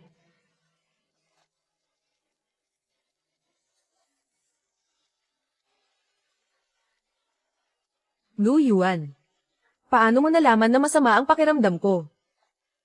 Hula ko lang. Hula lang. Ang weird naman. Minsan, pakiramdam ko parang alam ang lahat. Parang nababasa mo ako. Baka nagkataon lang, uminom muna ng tsaa. Bukod sa tsaa ng luya, may regalo rin ako para sa iyo. Unan. At mga patch ng Moxa. Mayroong misteryosong maliit na regalo.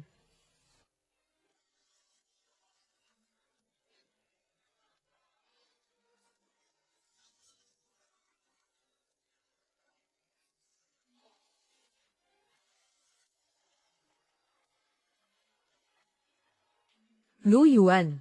Bakit ka bumili ng ganitong bagay? Hindi. Ako. Habang bumibili ako ng tsaa ng luya kanina, ibinigay ito sa akin ng tagapagsilbi. Sinabi nilang misteryosong maliit na regalo. Hindi ko talaga alam na ito pala ang bagay na ito. Talaga ba?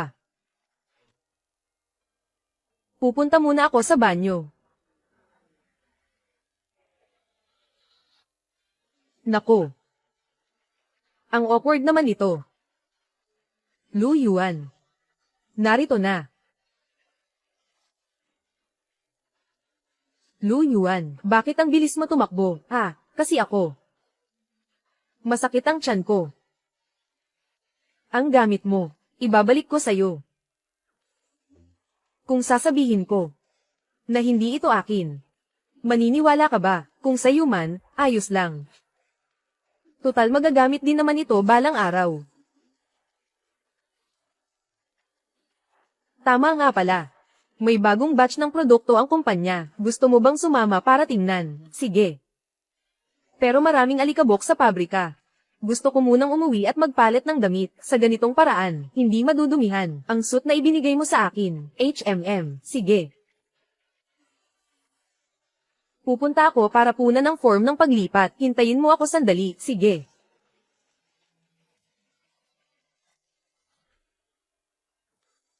Tabingi ang kahon. Halika. Salamat, pare. Lu Yuan.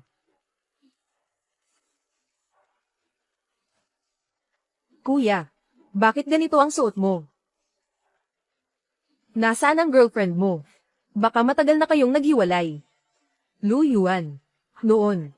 Sinabi mo noon na hindi mo kailangan ng pamilya ng Lu para mabuhay. Hindi ko inakala na pupunta ka sa ganitong lugar at magtatrabaho bilang kargador para mabuhay. Lu Yuan, narinig ko kay mama na nagkasakit ka.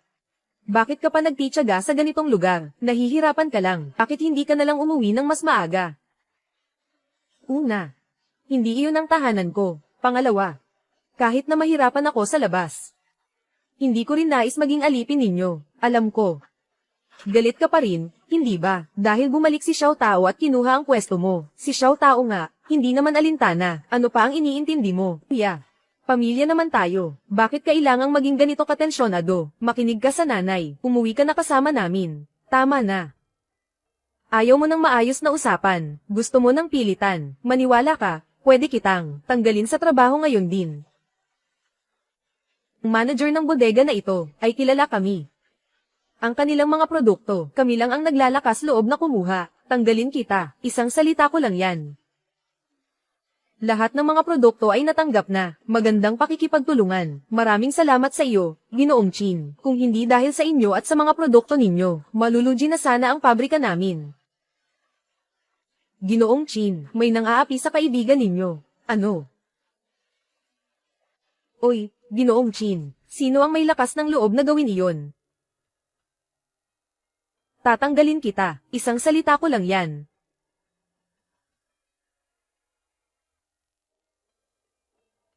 Ginoong Chin, sila ang nanakit sa kaibigan mo. Kayo na naman. Ano ba talaga ang gusto ninyong gawin? Ikaw pala. Sinasabi ko sa'yo, Lu Yuan, bakit mas gusto mong magutom kaysa tumulong sa amin? Kaya pala, naakit ka ng maliit na babaeng ito. Huwag mong akalain na hindi ko alam. Matagal ka nang nalugi. Hindi ko alam kung ano ang sinasabi nyo. Hinahanap ko si Lu Yuan para humingi ng tulong. Huwag nyo na siyang guluhin. Tulungan nyo siya. Ginagamit nyo lang siya bilang libreng tagapaglingkod. Tama si Yuyu. Alam ng buong Haicheng na matagal na siyang nalugi. Bakit hindi ko alam? Manager Zhao. Lu Yuan, nakita ko. Dumating na ang manager. Malapit ka na sa pagkawala ng trabaho. Hindi na rin malayo. Manager. Hinihiling kong tanggalin mo siya, itong walang muwang na kargador. Anong sinabi mo? Manager, matagal na tayong magkasosyo. Ngayon, itong dalawang tao ang nang api sa akin. Kailangan mo akong bigyan ng paliwanag. Nanaginip ka ba? Kung wala si Mr. Chin, matagal na kaming nagsara. Wang Zi, sa dami lang ng mga produkto nyo. Nagbabalak pa kayong takutin si Ginoong Chin. Halika, halika, mga kapatid, mga kasama, lahat kayo, lumapit dito. Sakto, nandito tayong lahat ngayon. Mag-usap tayo. Kita mo ba, ang mga produkto nila? Di na i-deliver ngayon. Kayo na ang maghakot. Nababaliw ka ba? Kami ang matagal mo ng kliyente. Paano mo nagawa ito sa akin? Alam ko naman na matagal na kayong kliyente. Ang paghahatid talaga ay may bayad. Tuwing pumupunta kayo, sinasabi ninyong libre. Matagal ko na kayong pinagtitiis. Simula ngayon, kayo na ang magdala ng mga gamit dito. Hindi ko na kayo pagsisilbihan. Mga kapatid, magtrabaho tayo ng maaga. Umalis. Tayo na rin. Huwag kang umalis, bumalik ka. Sino ang mag-aalis ng mga ito? Ma. Palubog na ang araw. Ilan pa ang hindi natin nailipat. Lahat ng ito ay kasalanan ni Lu Yuan na walang hiya, anak. Tiis pa konti, kaunti na lang ito, pero ang dami pa nito.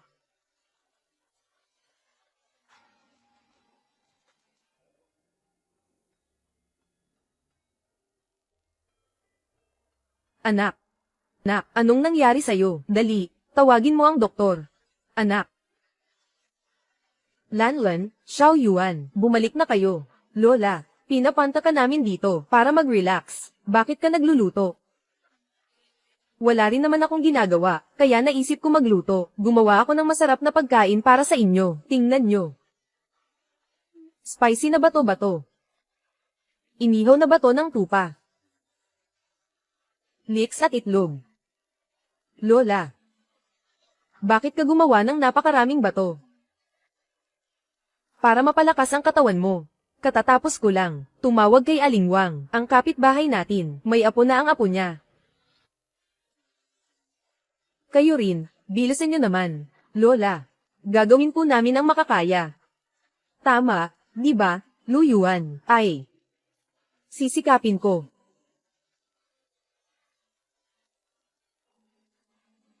Ito ba? Nakita ko sina Chinlan at Lu Yuan, dito mismo. Ma.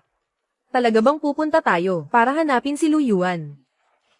Ang laki ng problema ni Xiao Tao, dahil sa kanila kaya nangyari ito. Kung hindi sila, sino pa? Terra.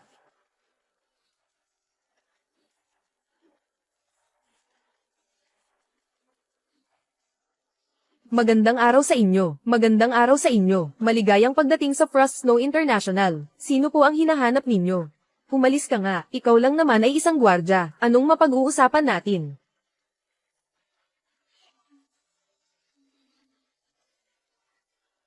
Magandang araw po sa inyong dalawa. May kailangan ba kayong asikasuhin na dapat gawin? Huwag kang magdaldal. Hindi mo ba nakikita? Halos nauuhaw na ang mga tao. Bilisan mo at kumuha ng tubig. Sige. Anong klaseng mga tao ito?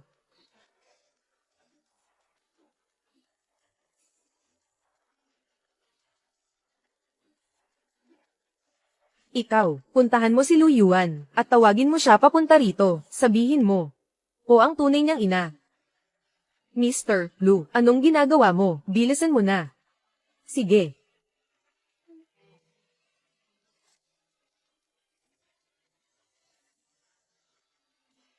Mr. Chin, Mr. Lu, may isang babae sa ibaba, nagpakilala bilang nanay mo. Gusto kang makita, nanay.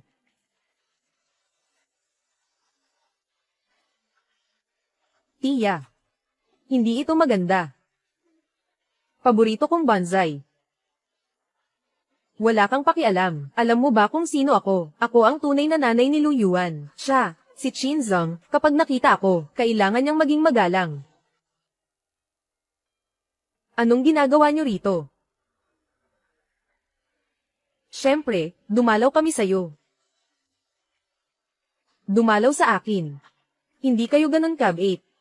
Xiao Yuan, kailangan kong sabihin sa'yo ang totoo. Ang kapatid mo ay may sakit sa bato. Ngayon ay nasa ospital siya. Kailangan niyang maghintay para sa transplant ng bato. Wala na talaga kaming magawa. Kaya lumapit kami sa'yo. Kailangan niyang magpalit ng bato. Bakit ako ang hinahanap ninyo? Xiao Yuan. Hindi ka pa ba bata? Paano kaya? Mag-donate ka ng isang bato para sa kapatid mo. Ano? Ako ang magda-donate ng bato. Lu Yuan. Ano ang sinasabi ni Lutao? Mga kapatid mo sila. Dapat ikaw, hindi tatanggi, di ba? May sakit siya. Gusto niyang mag-donate ako ng bato. Nagtrabaho ako para sa pamilya Lu. Noong nagkasakit ako, nag-alala ba kayo? Lu Yuan, huwag ka nang magpakabata. Si Kuya Tao ngayon ay nakahiga sa ospital. Sumama ka na sa akin kahit isang beses. Umalis ka. Hindi ako pupunta. Lu Yuan, paano natin sasabihin? Pare-pareho lang tayong pamilya. Kailangan mo bang maging ganito kalupit? Si Xiao Tao ay kapatid mo pa rin. Nakikita pero hindi tinutulungan. Ikaw pa ba ay tao? Sandali. Hindi rin kailangan mag-donate ng kidney. Pwede rin namang magbigay ng pera. Magbigay ng pera. Saan ako kukuha ng pera? Pahingi ka sa girlfriend mo. Di ba may pera siya? Sa tingin ko, kayo, nababaliw na sa pera. Hindi naman. Ano ang masama sa pagpapalabas ng pera niya? Sinasabi mong marami kang ginawa para sa kanya. Utang niya ito sa pamilya Lu. Hanggang ngayon, akala mo ba ako ay alipin ng pamilya Lu? Ngayon ilalagay ko ang mga salita dito. Gusto ng pera. Nananaginip. Lu Yuan. Ngayon ay kakausapin kita ng malinaw. Magbigay ka ng pera o gamutin si Xiao Tao. Kung hindi, hindi ako aalis ngayon. Tama ang sinabi ni Mama. Ano ang sinabi ni Lutao? Nagkasakit siya dahil sa'yo. Kahit ano paman, kailangan mong gumawa ng paraan para iligtas siya. Kung hindi, hindi kami aalis. Kayo, talagang hindi kayo maintindihan. Pinapanta ako ni Mr. Lu para harapin ang mga ganitong bastos. Ako ang pinakasanay. Isama mo ako. Ikaw. Sasabihin ko sa inyo, kung gagalawin mo ako, sisiga talaga ako. Ipapaalam ko sa lahat na ang kumpanya nyo ay umaabuso ng karahasan. Tingnan natin kung may kumpanya na magtatangkang makipagtrabaho sa inyo. Sige, sumigaw ka. Tingnan natin kung may papansin sa'yo. Tulong. Nasaan ang hustisya?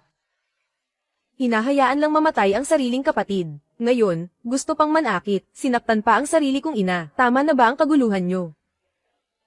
Chinlan, huwag kang magsalita ng walang kwenta. Pwede mo kaming paalisin. Maliban na lang. Kung magbabayad ka para magpagamot si Xiao Tao, kung hindi ako nagkakamali. Kayo ang nagpaalis kay Lu Yuan. Ngayon, nagwawala ka na naman dito. Hindi pinapansin ni Lu Yuan. Palabisin niyo siya. Opo. Hoy. Anong ginagawa nyo? Huwag nyo akong hawakan.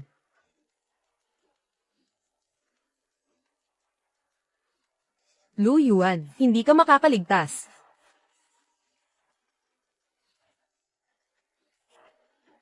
Huwag kang mag-alala. Ayos na ang lahat. Sa hinaharap, hindi na sila muling manggugulo sa iyo. Pasensya na talaga. Nagdulot ako ng maraming problema sa iyo. Ngayon, paano mo ako babayaran?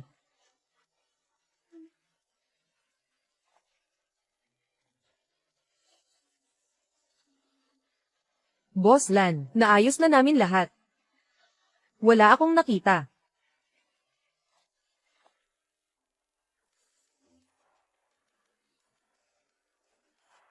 Tama, may magandang balita ako. Ang pinakamalaking supplier dito, si Kuya Nueve, pumayag na makipagtulungan sa atin. Ang galing. Magandang bagay ito.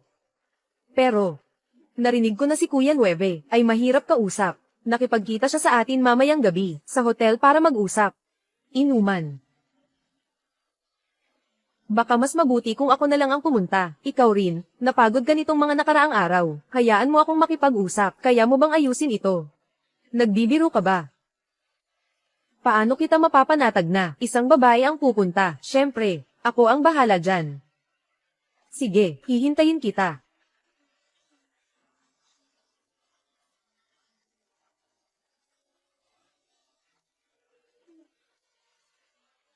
Ang weird. Nagkamali ako ng daan. Excuse me, nandito ba si Ginoon Nueve? Ako si Ginoon Nueve. Ikaw. Bakit? Nagulat ka ba?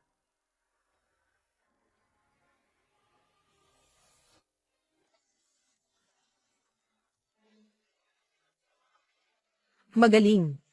Hindi ko akalain na sa Frost Snow International, may gwapo na katulad mo. Po, si ate. Gusto ko ang mga batang katulad mo. Kuya Nueve. Ako ang kinatawan ng Frost International para sa pakikipagtulungan. Ito ang aming proyekto, pakitingnan.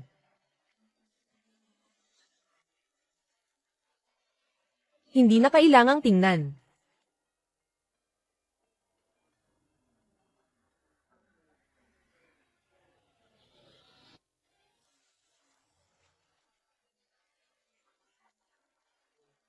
Gawin mo na. Ang usapan sa pakikipagtulungan, madali lang iyan.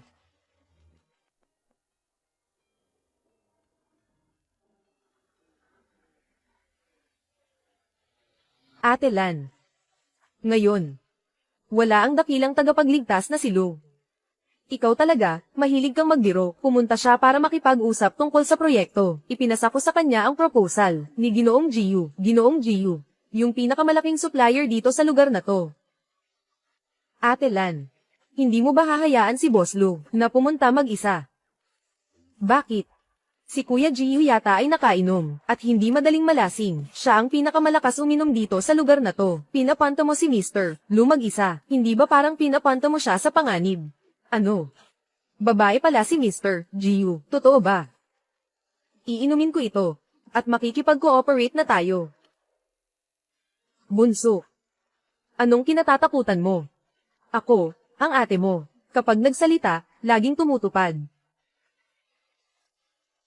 Sige. Iinom ako.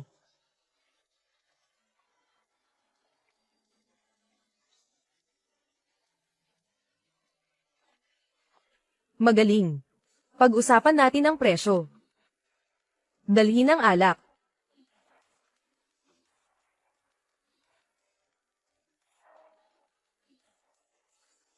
Uminom ng isang baso, dagdagan ng 10 milyon.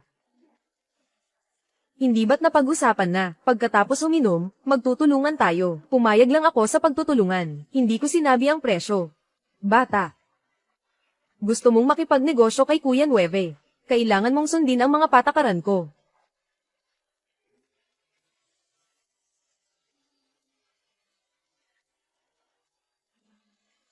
Sige. Iinom ako.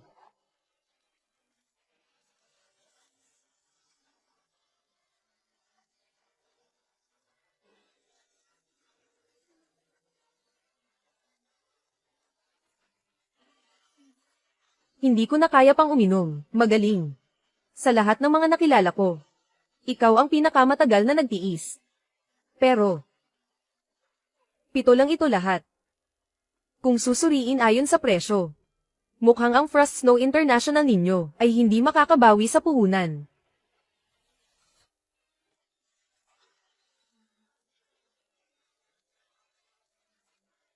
Kaya ko pang uminom.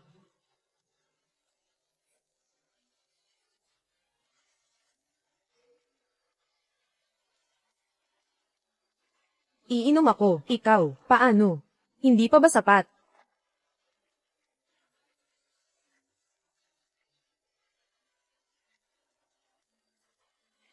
Lanlan. Anong ibig mong sabihin? Pinapainom ko siya.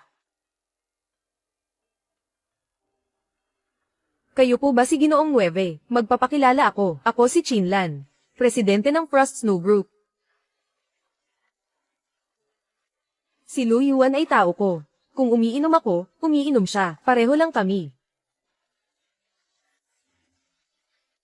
Lanlan. Ako na ang bahala. Walang problema. Ako na ang susunod. Mr. Chin, nakikipagtalo ka ba talaga sa akin? Oo, bakit naman hindi? Hindi ba si Kuya Nueve, ang kilalang hindi nalalasing? Natakot ka ba? Nakakatawa. Sa inuman, kailan ba ako natakot sa kahit sino? Sige, Tara, tagay ng alak.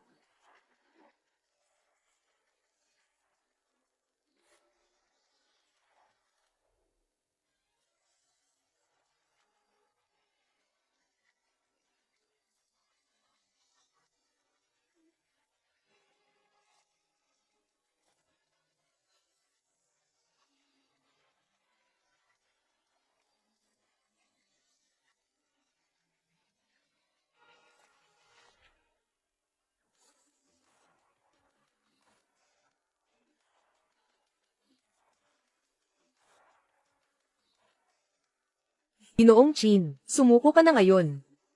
May oras ka pa. Huwag nang magdaldal, tuloy lang. Tagay ng alak. Ginoong Jiyu, naubos na ang alak, naubos na, hindi ba kukuha ulit?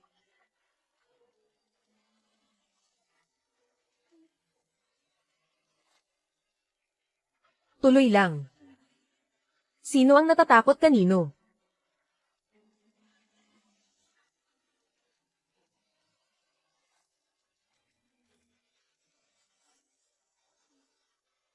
Isa pa.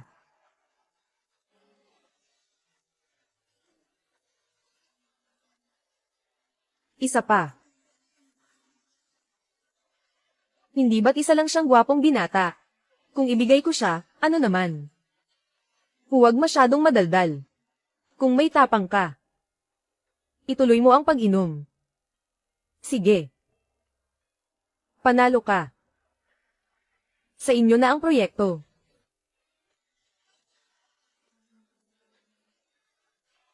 Lanlan, magising ka.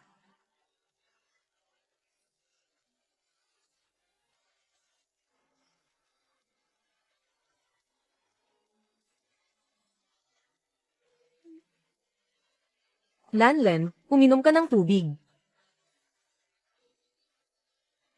Ang hirap naman ito. Ang hirap naman ito. Kasalanan ko ito, masyado akong nagmarunong, to. Ano ang gagawin dito? Na-detect na lasing ang iyong nobya, nasa estado ng pagkalasing. Maaari mong gamitin ang pagbabahagi ng estado para bawasan ang kalahati ng antas ng kalasinggan ng nobya mo. Pagbabahagi ng estado. Nagbabahagi ng estado, ang antas ng kalasinggan ni Chinlan, ang nobya mo, ay bumaba sa 50, ang antas ng kalasinggan mo, ay tumaas sa 50. Lu Yuan.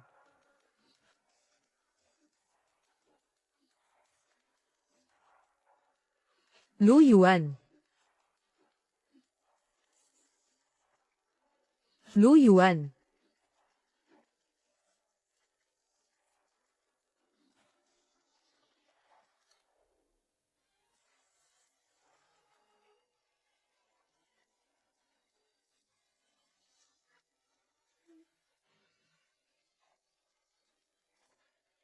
Lu Yuan.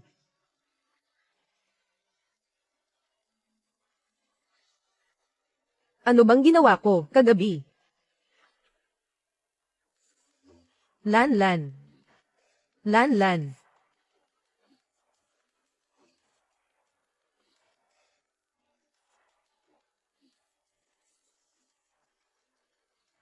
Lu Yuan. Gising ka na. Lanlan. Sa totoo lang, tungkol sa nangyari kahapon, walang problema. Kung sakali, dahil sa nangyari kagabi. Kung pakiramdam mo ay may bigat sa puso mo. Tayo. Pwede rin nating ituring na parang walang nangyari, hindi. Ang totoo, gusto ko lang sabihin. Ikaw, pumapayag ka bang magpakasal sa akin? Paninindigan kita.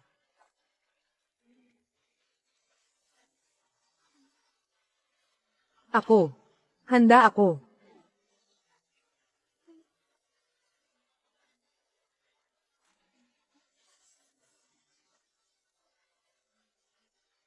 Lu Yuan. Saan mo ako dadalhin? Dadalhin kita para pumili ng wedding gown. Seryoso ka ba? Siyempre, seryoso ako. Sinabi ko na magiging responsable ako sa iyo. Sige. Makikinig ako sa iyo. Wow, ang ganda. Ang galing ng mata mo, miss. Ito ang pinakapopular sa tindahan namin. Maraming tao ang gusto ito. Subukan mo. Sige. Dito po.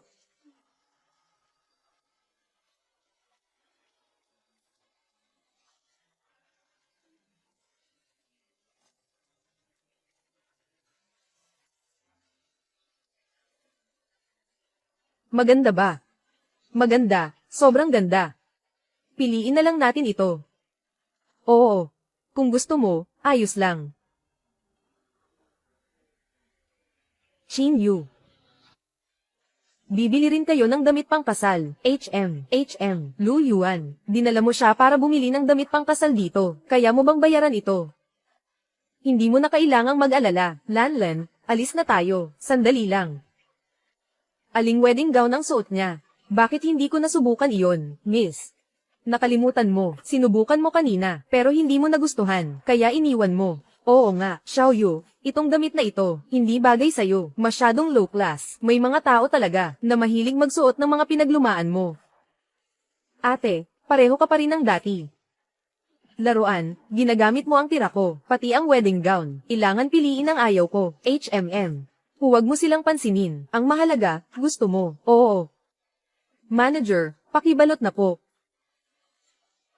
Sige po. Sir, ito ang pinakamabentang produkto namin. Marami na ang sumubok nito. Sayang lang, hindi nila kayang dalhin ang aura nito. Congratulations po, napakaganda ng napangasawa ninyo.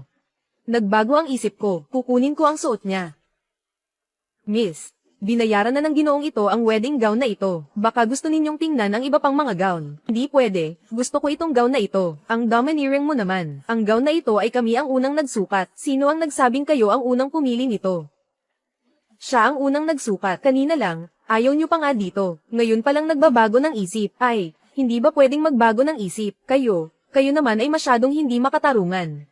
Paano naman? Ha, ano ang magagawa? Nagbayad na ba? Hindi pa nagbayad, di ba? Salesperson, kukunin ko ang wedding gown na ito. Doble ang presyo. Mag-swipe ng card. Ano ang gagawin ng manager? Ako na. Ginoo, ang aming Monique Lisa, na mga damit pangkasal, ay pandaigdigang chain. May limitasyon sa pag-iisa, hindi ito tungkol sa presyo. Sige, una-unahan na lang. Nauna naman kami. Di ba, Xiaoyu? Oo nga. Hindi ko naman sinabing ayoko sa damit pangkasal na ito. Hindi niya ito mabibili. Lu Yuan. Huwag na lang natin kunin ito. Ibigay na lang natin sa kanila. Lan, ikaw ang aking fiancé ngayon. Paano natin hahayaang apihin tayo ng mga ito? Manager, kukunin namin ang damit na ito, hindi si Suko. Medyo nakakahiya talaga ito, sa aming tindahan. Ngayon lang nangyari ang ganitong sitwasyon, ayon sa aming brand na nakasanayan. Kung talagang may hindi pagkakaintindihan ang mga kliyente, titingnan ng VIP na antas, para malaman kung sino ang may prioridad sa pagbili. Antas ng VIP, paano ito tinitingnan? To ba, batay ito sa halagang ginastos sa aming tindahan. Ang pinakamababang VIP 1 ay 1 na milyong piso, probinsyano. Ni hindi mo alam kung ano ang VIP. Baka wala pa silang nabayaran kahit piso. Tingnan mo ang akin. Maligayang pagdating sa iyo, mahalagang VIP 5. VIP 5, ha? Siguradong nakagastos na ng 500,000. Kayong dalawa, bakit hindi ko pa kayo nakikita dati? Ngayon lang kami nakapunta. Pero, ang hotel para sa kasal namin, ang sasakyan, lahat ay nasa ilalim ng inyong chain. Kung tutuusin, matagal na kaming suki. So sa tingin mo, ngayon, may karapatan na ba akong bumili? Siyempre, Lu Yuan, huwag mong sabihing inaapi kita, matagal na kaming suki, VIP kami. Lu Yuan, baka mas mabuti kung huwag na lang. Total, mula pagkabata, hindi ko siya matalo, sanay na rin ako.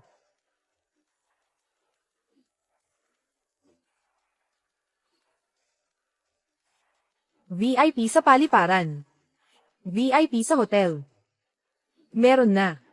VIP sa bridal shop. Nag-reload ng 18 yuan sa cellphone para ma-unlock ang VIP 3 sa bridal shop para sa nobya. Mag-reload ng 68 yuan para ma-unlock ang VIP 5.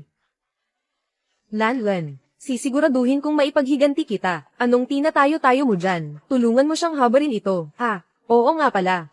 Sandali lang. VIP ba? Meron din ako. Ah, sige.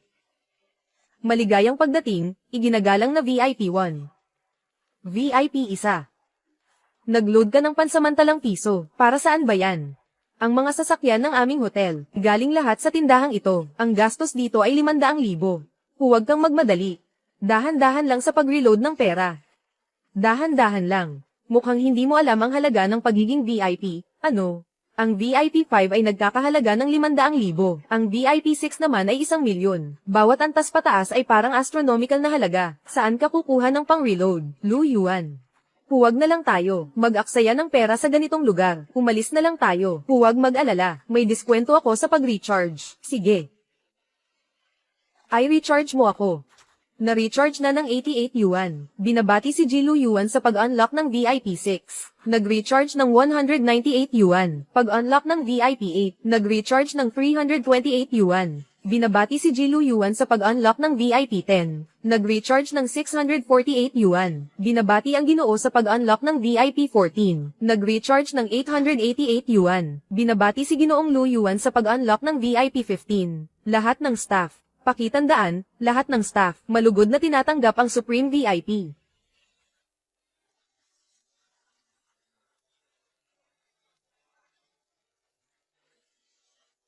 Ano itong nakita ko?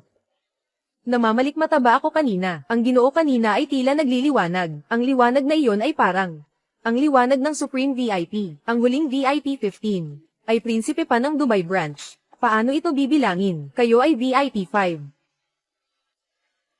Siyempre, itong Ginoo ang may prioridad sa pagbili. Ginoo, kailangan nyo ba ng tulong? Naipon na namin ang mga gamit. Magpapadala kami ng espesyal na sasakyan para ihatid. Hindi na, kami na ang magdadala pa uwi. Aalis na kami, Senyorita. Sun Chi. Ikaw rin, mag-load ka. Mag-load, baliw ka ba? VIP 15 lang naman yan. Bakit hindi mo pwedeng i-charge? Lang naman. Hindi. Ang isang VIP 6 ay nagkakahalaga ng 1 milyon. Siya ay VIP 15. Hindi ba't ilang bilyon ito? Kung mag-charge ako, magpapatuloy pa ba ang kumpanya natin? Chinlan, hintayin mo ako. Ay nako, Xiao Yu. Huwag kang maglakad ng mabilis, Xiao Yu, sa buong buhay ko. Ngayon lang ako, ninakawan ni Chinlan. Bakit siya? Xiao Yu, ang nangyari ngayon, lahat ng ito ay kasalanan ni Lu Yuan. Pero huwag ka nang mag-alala, si Lu Yuan na yan. Malamang isa lang siyang pakyut, ang lakas ng loob niyang gastusin ang pera ni Chinlan. Sa tingin ko, sa pagpili ng tagapagmana, siguradong wala ng pag-asa si Chinlan. Hindi pwede. Ang posisyon ng tagapagmana, kailangan pa ring maging maingat. Ganito, tumawag ka sa 3 tiyuhin ng pamilya Chin. Sabihin mo sa kanila na handa akong ibigay ang bahagi ko, 10% ng mga shares. Pakiusap, suportahan nila ako. Sige, walang problema.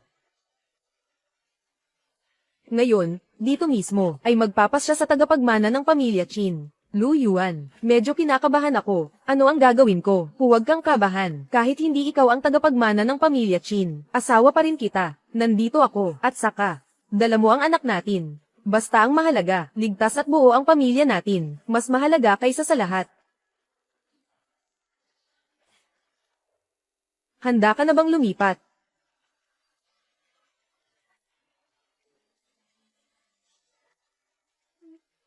Pagpili ng tagapagmana ng pamilya Chin, nagsisimula na ngayon. Sa harap ng mga ninuno ng pamilya Chin, 2 tiyuhin ang saksi. Ngayong araw, Chin Yu. Magkakaroon ng isang tao na magiging tagapagmana ng pamilya Chin. Ngayon, hinihiling ko sa 2 tiyo na bumoto. Ngayon, inilalahad ko ang resulta ng botohan. Sandali lang, tay. Ano po iyon? Ngayon kasi, sakto nandito rin ang 2 lolo natin. Gusto kong hilingin na maging saksi sila. Ang mga hindi magiging tagapagmana, hindi lang mawawalan ng kumpanya, kundi palalayasin mula sa pamilya Chin. Ano? Chin Yu. Talaga bang gusto mong gawin ito ng ganito? Matapos matalo sa kompetisyon, babawiin pa ang kumpanya. Ang Shuangzhou International ay pag-aari ng pamilya Chin. Binabawi ang sariling ari-arian. Makatwiran naman, di ba, ate? Ang boy-toy mo, mukhang kinakabahan siya. Ah, bakit? Natatakot bang mawalan ng sugar mommy? Hindi yan ang inaalala niya. Kundi ang bata sa tiyan ko. Ano?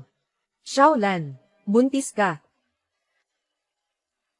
Huwag mo siyang pakinggan sa mga kalokohan niya. Sino ba ang nakakaalam kung totoo o hindi? Tumahimik ka. Xiao Yu. Itong pastahan mo, seryoso ka ba talaga?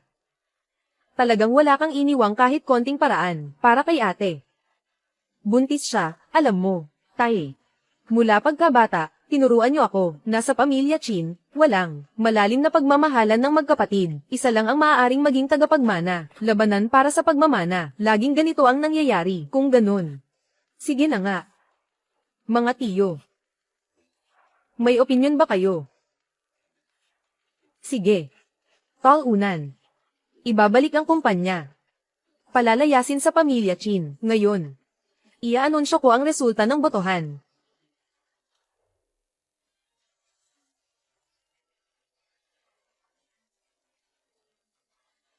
Ayon sa boto ng dalawang tiyo. 2 boto para kay Xiaoyu. Walang boto si Chinlan. Ngayon ay inaanunsyo ko, si Xiaoyu ang tagapagmana ng pamilya Chin. Ate, mukhang sa pagkakataong ito, ako na naman ang nanalo, ate at bayaw. Ngayon kayo ay, hindi ka na bahagi ng pamilya Chin. Ngayon, mag-impake ka na, umalis ka na. Bankrupt na tayo, may gana ka pang tumawa, basta kasama si Lu Yuan, kahit maging pulubi pa, walang problema. Basta't ligtas ang buong pamilya natin, ay sapat na. May oras pa kayong magpakilig dito. Kung ako sa inyo, mag-iisip ako ng mabuti, kung paano mabuhay bukas. Xiaoyu, nabangkarote na si ate dati, syempre, may karanasan na siya, wala tayong dapat ikabahala, pero sa pagkakataong ito, huwag naman sanang magutom sa kalsada. Xiaolan. Nandito na tayo sa puntong ito, wala na rin akong magagawa. Pagkatapos ng lahat ng ito, umalis ka na sa Haicheng. Bibigyan kita ng negosyo. Tito, huwag muna magmadali sa pagdedesisyon. Tingnan mo muna ito bago ka magsalita. Tatay, ano bang meron dyan na dapat tingnan? Ay anunsyo na ang resulta. Oo nga, pa. Bilisan nyo na ang pag-anunsyo ng resulta. Sige. Ngayon, i-aanunsyo ko na ang tagapagmana ng pamilya Chin. Si Chinlan. Ano? Tay. Nabulol ka yata, Tay. Hindi ba dapat ang tagapagmana ay ang bunso ninyong anak na si Chinyu?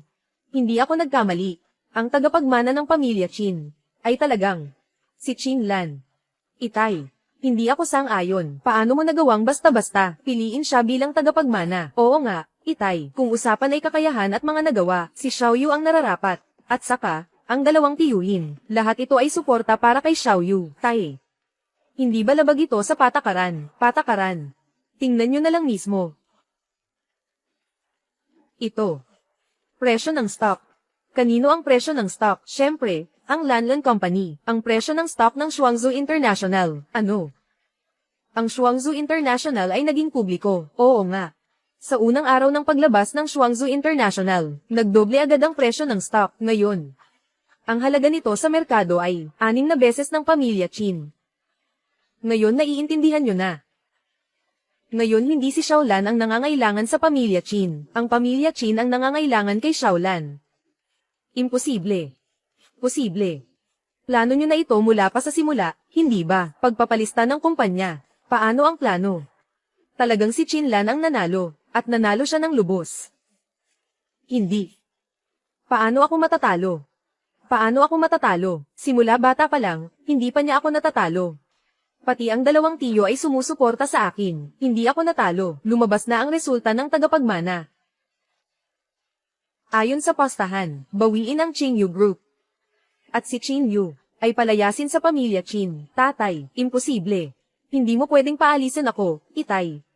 Ikaw mismo ang nagsabi na hindi ka titigil sa pakikipagtalo sa ate mo. Wala na akong magagawa para sa'yo, ate. Nagkamali ako. Masyado akong naging makasarili simula pagkabata ko. Huwag mong hayaang si Papa. Pakiusap. Kumbinsihin mo siyang bawiin ang desisyon niya. Nakikiusap ako sa'yo. Qingyu. Hindi ba alam mong nagkamali ka? Ang alam mo lang ay natalo ka ng lubusan. Nawala na sa'yo ang lahat ng bagay. Kaya natakot ka. Hindi. Ate, talagang alam ko na ang pagkakamali ko. Mga tao, dalhin sina Qingyu at Sun Chi. Papa, ate, talagang alam ko na ang pagkakamali ko. Bakit naman, hindi ako sang-ayon, bakit ang babaeng ito ay nakakakuha ng lahat?